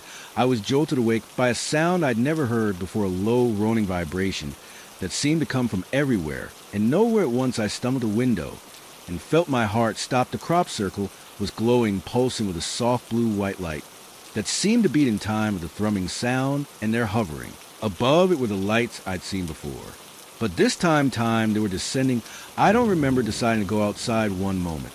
I was at the window. The next, I was running across the yard in my pajamas and drawn toward the circle by a force I couldn't resist. Or Fredman's warning echoed in my head, but it seemed distant, unimportant. All that mattered was reaching the center of the circle, meeting whatever was coming down from the sky. I was at the edge of the wheat fed when a hand grabbed my arm, yanking me back. It was Dar Friedman, his face pale in the otherworldly light. Harper, no, he shouted over the thrumming. If you go in there, we'll lose you. I struggled against his grip, the whispers in my head drowning out everything else. but he held firm and slowly, painfully. I felt the compulsion begin to fade. We watched transfixed as the lights descended into the center of the crop circle. There was a flash so bright it left spots dancing in my vision. And then nothing, the lights were gone. The thrumming stopped, the crop circle darkened. Still in the days that followed, government agents swarmed my farm. The crop circle was dug up, every grain of soil tested and retested. I was questioned for hours, as were Dar Fredman and his team. They found nothing, no radiation, no unexplained elements, nothing to prove that anything out of the ordinary had happened. The official story became that it was an elaborate hoax despite the lack of any evidence to support the theory. But I know what I saw, I know what I felt. It's been 5 years since that. Night I still farm the land, but things are different now. The wheat doesn't grow in that field anymore, no matter what we plant on quiet nights. I sometimes think I can still hear those whispers on the edge of my mind. And sometimes when I look up at the stars, I can't shake the feeling that something up there is looking back, watching, waiting. I don't know what would have happened if I'd made it to the center of that circle. I don't know what's coming or when, but I do know this: we are not alone, and the universe is stranger and more terrifying than we can imagine. So if you ever find a strange pattern carved into your fields, or see lights in the sky that move like nothing you've ever seen before, remember my story. And whatever you do, don't answer when they call. Because once you do, there's no going back. The coffee cup was still warm. That what got me, not the eerie silence, not the abandoned cars, not even the fresh tire tracks leading. Nowhere was that paper cup in the trash, steamed still, rising from its contents, that made my skin crawl. Someone had been here moments ago. But the rest top was deserted. As I stood there, the hairs on the back of my neck prickling, I caught movement out of the corner of my eye. There at the edge of the woods, a figure washed, and in that moment, I knew I'd stumbled into something. I shouldn't have seen something. I might not escape from. My name's Alex, and I've been driving cross-country for a living for the better part of a decade-long haul. Trucking isn't glamorous, but it pays the bills and satisfies my wanderlust. I've seen my share of weird stuff on the road, inexplicable lights in the sky, ghost towns that aren't on any map, even what some might call supernatural occurrences. But nothing, absolutely nothing, prepared me for what I encountered that night at the Pinewood rest stop. It was a routine run Lewis to Portland with a trailer full of electronics I'd been pushing hard, trying to make up time after a delay at my last stop. The night was moonless, the highway a ribbon of black stretching endlessly before me. I'd been fighting sleep for the last hour, my eyes gritty and my mind fuzzy. When I saw the sign for the rest stop, I almost cried with relief. Just a quick break. I told myself, splash some water on my face, grab a coffee, and I'd be good for another few hours. The rest stop appeared out of the darkness like an island of light. It was one of those older ones, with a small building housing restrooms and vending machines and a separate area for trucks to park. As I pulled in, I noticed a few cars in the lot, but no people visible. I parked and stepped out of my rig, stretching muzzles, cramped from hours of sitting. The air was unnaturally still, no breeze, no sounds of an insect or distant traffic. Just silence. That should have been my first warning. I made my way to the building, my footsteps echoing loudly on the concrete. The door creaked as I pushed it open, the sound jarring in the quiet inside. The fluorescent lights buzzed softly, casting a harsh glare over the empty space. I headed for men's room, splashing cold water on my face and letting it run down my neck. As I looked up at my reflection, haggard and pale in the mirror, I saw something that made my heart skip a beat. In the mirror, reflected in the partially open door behind me, I caught a glimpse of movement, just a shadow really, but distinctly human-shaped. The wide whirled around, but the doorway was empty. Hello, I called out, my voice sounding thin and nervous even in my own ears. No response. Shaking it off as a trick of my tired mind, I left the restroom and headed for the vending machines. That's when I noticed the other idiot's jacket draped over a chair, as if its owner had just stepped away, a smartphone on the table, its screen still lit up, and there in the trash can by the door, that steaming cup of coffee. My skin prickled with goosebumps. Where was everyone? I stepped back outside, scanning the parking lot. The cars I'd seen earlier were still there, some with doors hanging open. I approached the nearest one, a blue sedan. The keys were in the ignition, the engine ticking. As it cooled hail, I shouted, my voice echoing across the empty lot. Anyone hear the silence? That answer was deafening. That's when I saw the tire tracks, fresh ones, leading from one of the parking spots and stopping abruptly at the edge of the lot, as if the car had simply vanished into thin air. My heart was pounding now, adrenaline clearing the fog of exhaustion from my mind. Something was very, very wrong here. I turned, intending to run back to my truck and get the hell out of there. That's when I saw it, the figure at the edge of the woods. It was human-shaped, but somehow off, too tall, too thin, its proportions not quite right. It stood perfectly still, half hidden behind a tree, watching me. I froze, caught in its gaze like a rabbit before a wolf. For a long moment, neither of us moved. Then slowly it raised a hand, beckoning. Terror jolted through me like an electric shock. I ran, sprinting back to my truck.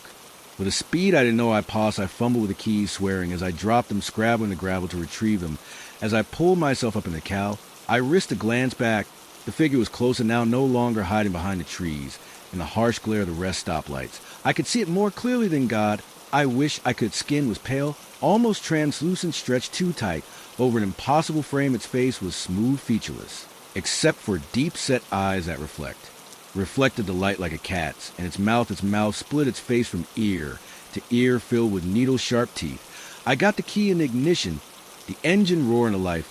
As I slammed the truck into gear, I saw a movement out of the corner of my eye, more figures emerging from the woods, dozens of them, all with that same impossible physiology, all moving with an unnatural fluid grace.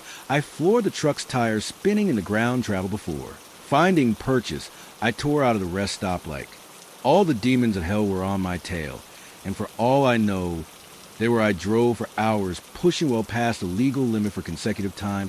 Behind the wheel, I didn't stop until the sun was high into the sky, and I was 2 states away. Even then, I couldn't shake the feeling of being watched. When I finally worked up the courage to check my mirrors, the highway behind me was empty, no sign of pursuit, no hint of the horror I'd left behind, but the memory of those figures of that beckoning hand was burned into my mind. I considered reporting what I'd seen, but who would believe me? I'd sound like a lunatic raving about monsters at a rest stop.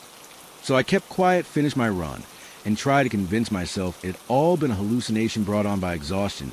But I couldn't forget, and I couldn't stop wondering about those people at the rest stop, the ones who'd left behind their cars, their belongings, the ones who'd followed it beckoning, hand into the woods. Where had they gone? What had happened to them in the weeks that followed?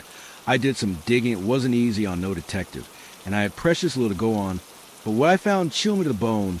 There were stories, whispered tales among long-haul truckers, and late-night traveler stories of rest stops where people vanished without a trace of figures seen at the edge of the woods.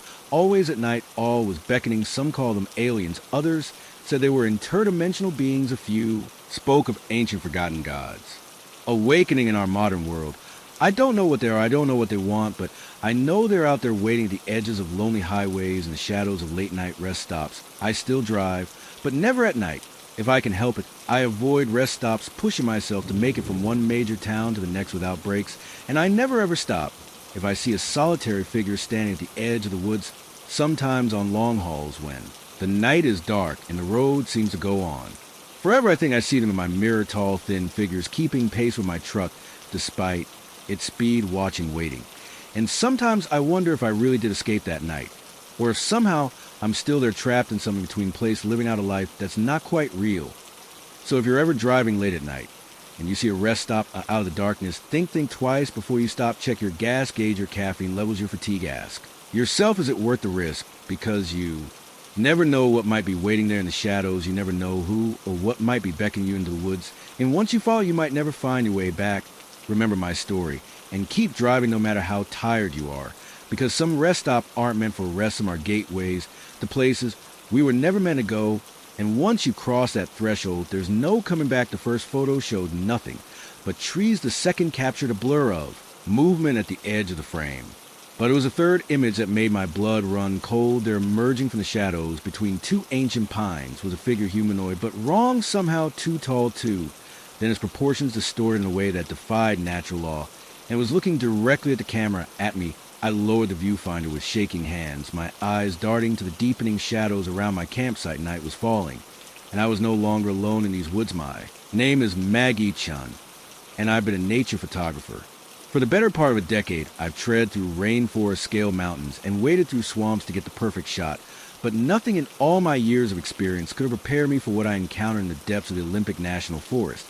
It was supposed to be a routine assignment at 2 solo expeditions to capture the raw beauty of the old-growth forest for a conservation magazine. I'd done dozens of trips like this before, and I was looking forward to the solitude too, immersing myself in nature without the distractions of the modern world. The first few days were idyllic. The forest was photographer's dream, all towering evergreens draped in moss-hidden waterfalls and dappled sunlight filtering through the canopy. I set up my base camp in a small clearing near a babbling stream, venturing out each day to explore and photograph. It was on the 4th night But things started to get strange. I was reviewing the day, shots on my camera, when I noticed something odd in the background of one image, a shaft just barely visible in the shadows between two trees. At first, I dismissed it as a trick of the light, or maybe a deer, but something about it nagged me. The next day, I returned to the same spot determined to figure out what I captured.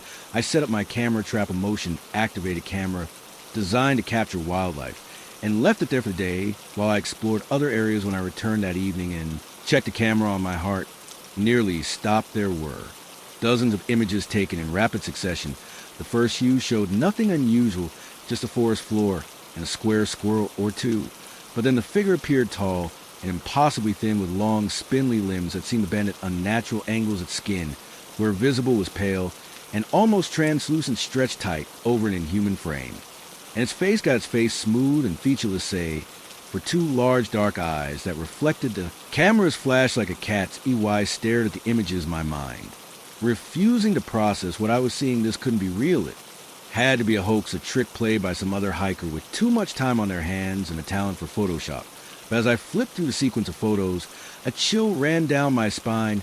The figure was moving closer to the camera with each shot in the final image. It was reaching toward the lens, long fingers blurred with motion. I packed up my gear with shaking hands and practically ran back to my campsite that night.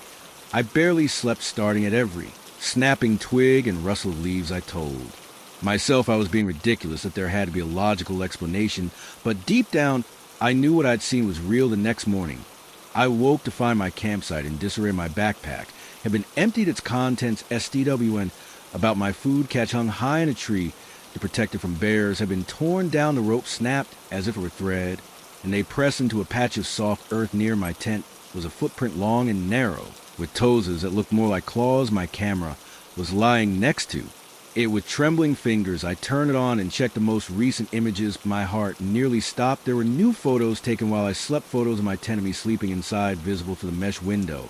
And in each one, that figure was there, getting closer and closer.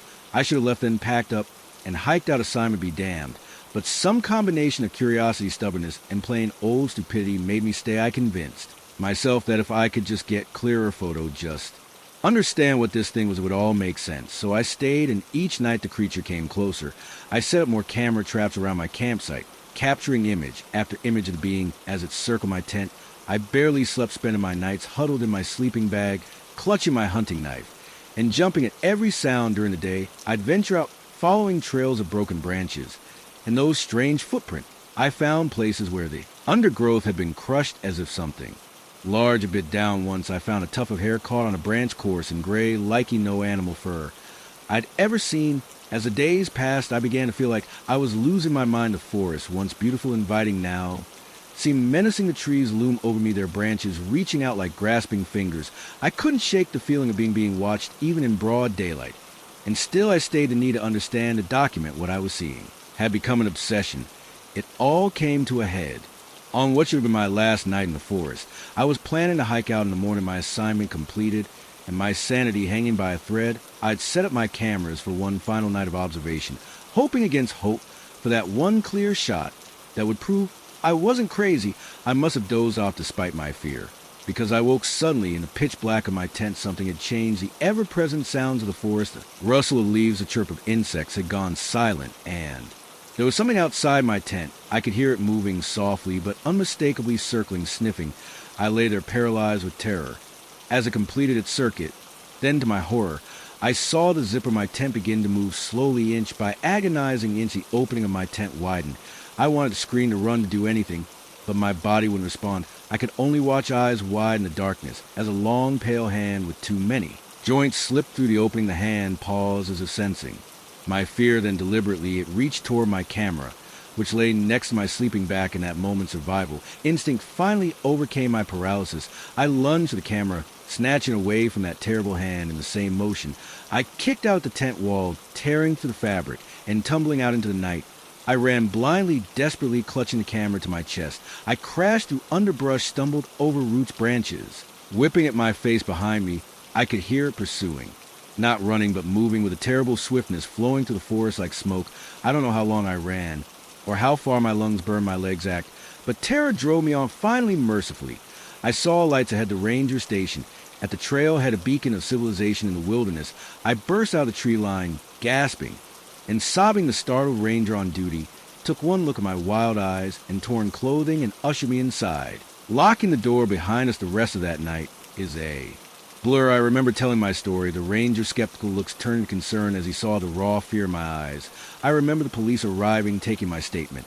And I remember the moment when they asked to see my camera with shaking hands. I turned it on and began to scroll through the images, but where there should have been dozens of photos of that otherworldly being, there was nothing, just trees and shadows and normal forest scenes. Even the photos from that final night, the ones I was taken to the hand, reaching into my tent, were gone in the harsh fluorescent light of the ranger station.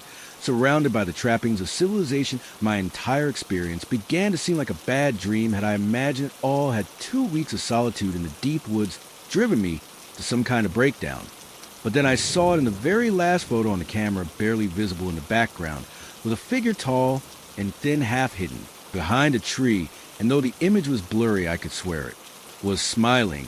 I've never gone back to those woods. I've never told the full story to anyone, but my editor got a watered-down version about being spooked by wildlife, and the photos I submitted were carefully curated to show nothing but the natural beauty of the forest. But sometimes on dark nights, when the wind whispers through trees outside my window, I find myself thinking about what's out there in the deep woods, about the things that lurk just beyond the reach of our cameras and our understanding, and I wonder with a chill that goes bone deep if it's still out there watching, waiting for the next unsuspecting photographer to venture into its domain. So if you're ever in the wilderness, setting up your camera for that perfect shot of untouched nature, pay attention to the shadows between the trees. And if you see something moving there, something that doesn't quite fit, don't try to photograph it, just run, and don't look back, because some things in this world are not meant to be captured on film, and once they notice you noticing them, they never forget, they never stop watching, and sooner or later, they come for you. The first time I saw her, I thought I was looking in a mirror, same shoulder-length brown hair, same green eyes, even the same tiny scar above my left eyebrow from a childhood accident. But this was no reflection. It was a living, breathing woman who could have been my twin. I met across the crowded dining room, and I felt a chill run down my spine as she smiled and waved. I knew with sickening certainty that my relaxing Caribbean cruds had just taken a turn into uncharted waters. My name is Sarah Mitchell, and until that moment, I've been enjoying a much-needed vacation aboard the Majestic Dream, a luxury cruise liner, making its way to the turquoise waters of the Caribbean. I'm a 32-year-old software engineer from Seattle, and this was my first real vacation in years. I've been looking forward to 10 days of sun relaxation, and maybe a little romance if I was lucky. The first few days had been everything I'd hoped for. I'd lounged by the pool, indulged in far too many fruity cocktails, and even struck up a flirtation with a handsome guy named Mike, who was traveling with a group of friends. It was on the fourth night at the captain dinner that everything changed. I dressed up for the occasion, wearing a new blue dress I bought specifically for the cruise. As I made my way into the grand dining room, I caught sight of myself in one of the large decorative mirrors and paused to adjust my hair. That's when I saw her at first. I thought it was just my reflection from a different angle. But as I turned to look directly at her, I realized with a jolt that she was a separate person who looked exactly like me down to the small detail our eyes met.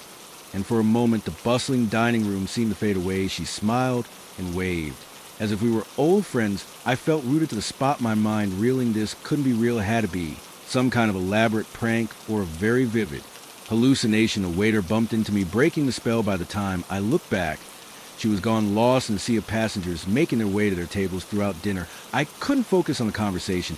At my table, my eyes kept scanning the room, looking for my doppelganger. I saw her once sitting at a table across the room, but when I blinked, she was gone again. "Sarah, are you okay?" Mike's voice brought me back to the present. "You look like you seen a ghost." I forced a laugh. "Sorry, just a bit tired, I guess. Must be all that sun." But as the night wore on, I couldn't shake the feeling of unease that had settled over me. Who was she, and why did she look exactly like me? The next morning, I was determined to find her and get some answers. I spent hours wandering the ship, checking every restaurant, lounge, and deck, but there was no sign of her.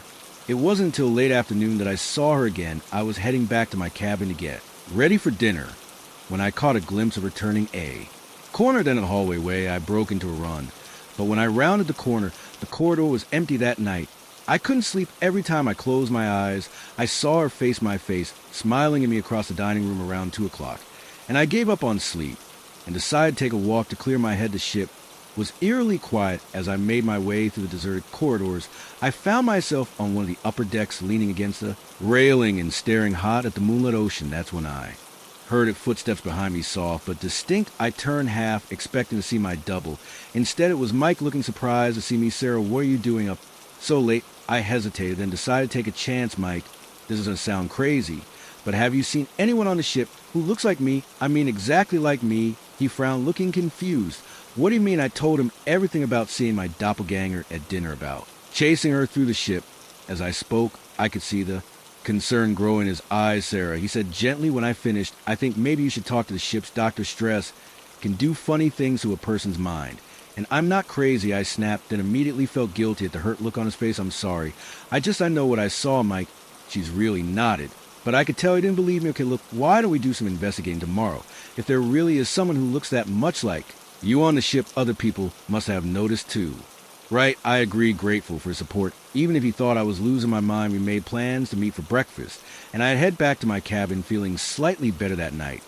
I dreamed of mirrors, endless corridors lined with mirrors, each one showing a slightly different version of myself. I woke up gasping, drenched in sweat. The next few days were a blur of paranoia and fruitless searching, Mike, and I questioned other passengers, checked passenger lists, even bribed John, her crew member, to let us look at security camera footage, but there was no sign of my mysterious double. Other passengers were starting to give me strange looks. I'd overhear whispers as I passed, see people pointing and talking in low voices. More than once someone approached me, insisting they'd just seen me in a completely different part of the ship. Mike stuck by me, but I could tell his patience was wearing thin, or maybe it was just someone who looked a lot like you, he suggested one afternoon as we sat by the pool. "And now you're just seeing what you expect to see." I wanted to believe him, but deep down I knew what I'd seen, and I was becoming more and more convinced that something very strange was happening on this ship.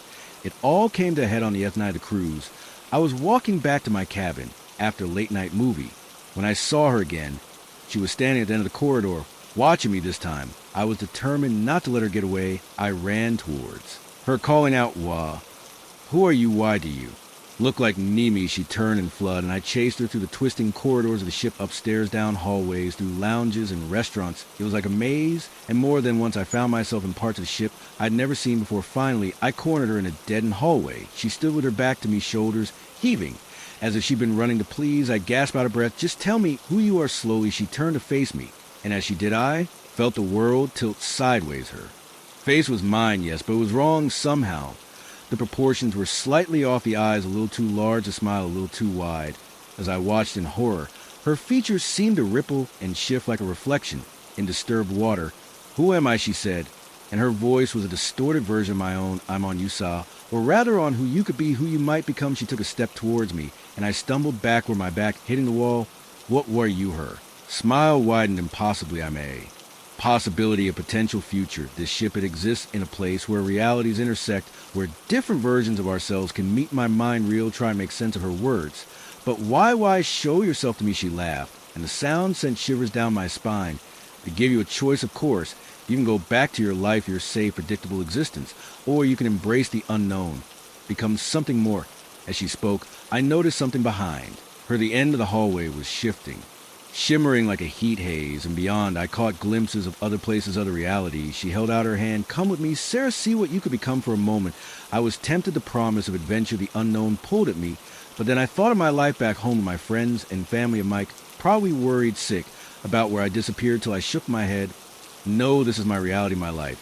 And I choose at her face twisted in, anger becoming less and less human by the second. "You'll regret this," she hissed, and then before I could react, she lunged at me. I closed my eyes, bracing for impact, but it never came. Instead, I felt a rush of wind, a sensation of falling, and then nothing. When I opened my eyes, I was back in my cabin. Sunlight was streaming through the porthole, and the sounds of passengers enjoying the morning filtered in from the hallway. For a moment, I thought it had all been a dream, but then I noticed something on my bedside table, a small silver pendant shaped like a key, something I had never seen before, but that looked strangely familiar. I picked it up, And as I did, I caught a glimpse of myself in the mirror. For just a second, I could have sworn my reflection smiled at me with a mouth that was a little too wide to rest of the cruise past. Uneventfully, I never saw my doppelganger again. And eventually, I managed to convince myself that stress and too much sun had played tricks on my mind, Mike. And I grew closer, and by the time we docked, we were making plans to see each other back in the real world. But sometimes, late at night, I find myself looking at that silver key, and I wonder about roads not taken, about other versions of myself and other realities. And I can't help but think that somewhere out there on a ship sailing through the spaces between worlds, another Sarah made a very different choice.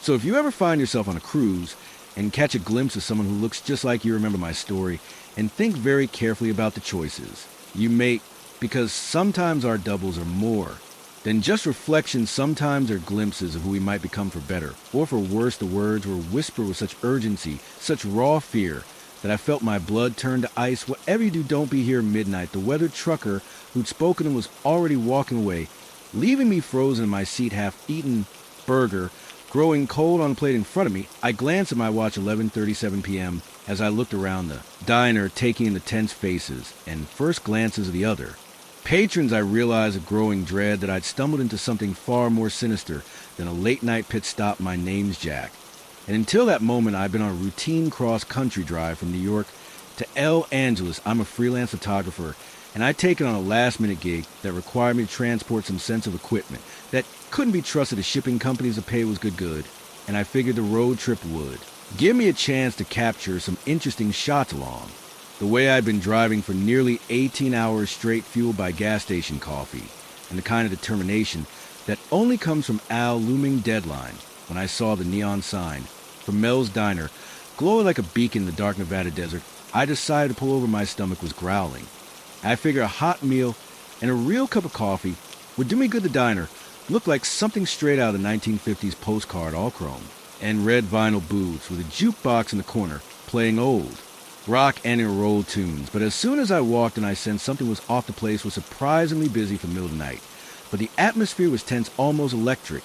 I slid into an empty booth and ordered a cheeseburger and coffee from a waitress whose smile seemed a little too forced. As I waited for my food, I couldn't help but notice how everyone in the diner seemed on edge. Conversations were hushed, and people kept glancing at the large clock above the counter. When my food arrived, I tried to strike up a conversation with the waitress, busy knee-high. She nodded, her eyes darting to the clock. Yard usually is around this time. Oh, you get a lot of late-night traffic. She hesitated, then leaned and closer. Look, honey, you seem nice, so let me give you some advice. Eat quick and get back on the road. You don't want to be here too long. Before I could ask what she meant, she was gone, hurrying off to another table. I sat there, burger halfway to my mouth, thoroughly confused. That's when the trucker at the counter turned to me and whispered those chilling words, "Whatever you do, don't be hearing midnight." As he walked away, I noticed other patrons starting to leave. They moved with an urgency that seemed at odds with the late hour, practically running to their vehicles. I flagged down my waitress again. What's going on? Why is everyone leaving? She glanced nervously at the clock. 11:45 p.m. now. Inside, I shouldn't tell you this, but things happen here at midnight. Bad things. Nobody knows why, but it's been going on for years. Some say this place sits on some kind of convergence or weak spot between worlds. All I know is you don't want to be here. When the clock strikes 12, I laughed, though it sounded hollow even to my own ears. Come on, you can't be serious. What is this place, haunted or something? Her expression remained deadly serious. Worse. Now, please, for your own sake, finish up and go. I want to believe it was all an elaborate joke, some weird local accustomed to scare tourists. But the fear in her eyes, the palpable tension in the air, it felt too real to dismiss. I gulped down my coffee and threw some bills on the table, deciding that whatever was going on, I didn't want to stick around to find out. But as I stood up to leave, I noticed something that made my heart skip a beat. The door to the diner was gone. Where the entrance had been was now just a solid wall, covered in the same tacky wallpaper as the rest of the place. I blinked hard, convinced I must be more tired than I thought, but when I opened my eyes, the wall was still there. Starting, someone whispered. I turned to see the other remaining patrons, about a dozen in total, huddled together in the center of the diner. The waitress was among them, her earlier composure crumbling as she clutched the coffee pot like a weapon. What's starting? What the hell is going on here? I demanded, panic rising in my throat. An old man with a face like weathered leather spoke up. It's midnight, son, or it will be in about. He checked his watch. 2 minutes. That's when they come. Who comes? What are you talking about? But before anyone could answer, the lights began to flicker. The jukebox, which had been quietly playing Great Balls of Fire, suddenly switched to a slow, discordant melody. I didn't recognize the temperature. Temp here in the diner seemed to drop several degrees in a matter of seconds. Circle up, the old man shouted, "Remember, don't look directly at them, and whatever you do, don't let them touch you." The group formed a tight circle facing outward. Without thinking, I joined them, my back pressing against strangers. As we huddled together, the waitress pressed something into my hand, asked salt, shaker salt, and iron. She muttered only things that slowed them down.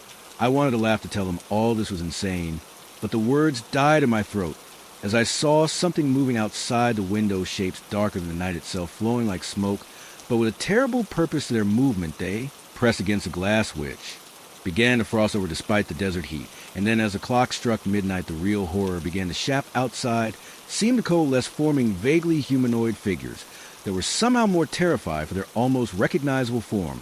They oozed through the cracks around the windows, seeping into the diner. Like a noxious gas, someone in our group whimpered. I felt a hand grasp mine and squeezed tight. The old man's voice rose and a chant words in a language I didn't understand. Others joined in, their voices shaking but growing stronger as they repeated the phrases. The shadow figures circled as their movements jerky and unnatural. I caught glimpses of limbs that were too long, of faces that shifted and changed like smoke. The air grew thick with the smell of ozone, and something rotten. One of the creatures reached out towards our group. Without thinking, I flung the contents of my salt shaker at it. A thing recoiled with a hiss that sounded like radio static, its form dissipating for a moment before a forming time seemed to stretch and disc short. I couldn't tell if we'd been surrounded for minutes or hours. My arm, atched from holding it out, salt shaker at the ready. My throat was raw from chanting words I didn't understand just when I thought I couldn't take any more. When the press of bodies and the suffocating presence of the shadow creatures became too much, something changed. The old man's chanting reached a fever pitch, and suddenly the air itself seemed to ripple. The shadow figures began to retreat, their forms becoming less distinct. They flowed back out through the windows, which shattered outward in a spray of glass. A wind whipped through the diner, carrying with it the last wisps of creatures and the lingering smell of decay. And then as suddenly as it had begun, it was over. We stood there in stunned silence for a long moment. The only sound, our rage breathing and the crunch of broken glass underfoot. Slowly our circle broke apart. I saw tears on some faces, blank shock on others. The waitress was the first to speak. "Everyone okay? Anyone touched?" There was a general murmur of assent. No one, it seemed, had been injured physically, at least. As if a spell had been broken, the diner burst into activity. People began sweeping up glass, riding overturned chairs, trying to restore some semblance of normalcy. I stood there, salt shaker still clutched in my hand, trying to process what I just experienced. The old man approached me, his eyes kind but weary. "First time, L. You did good, son." I found my voice at last. What were those things? Why here? Why at midnight? He shook his head. "Wish I could tell you've been coming here every night for 30 years trying to figure out. All I know is they're getting stronger, and if we weren't here to hold them back."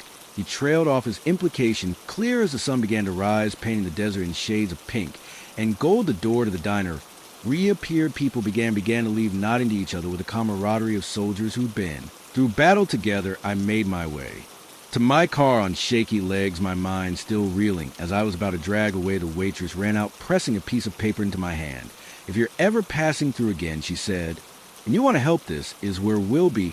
I looked down at the paper. It was a schedule listing dates and times, a roster of guardians keeping watch against the darkness. As I pulled back onto the highway, the events of the night began to feel like a dream, but the salt shaker on my passenger seat and the paper clutched in my hand were undeniable proof of what I'd experienced. I don't know if I'll ever go back to that diner. Part of me hopes I never see again, but another part, I'm still coming to terms with, knows that I will. Because now that I've seen what's out there, now that I know what lurks in the spaces between moments, how can I not stand against it? So, if you're ever driving to the Nevada desert late at night, and you see a diner glowing like a beacon in the darkness, think carefully before you stop.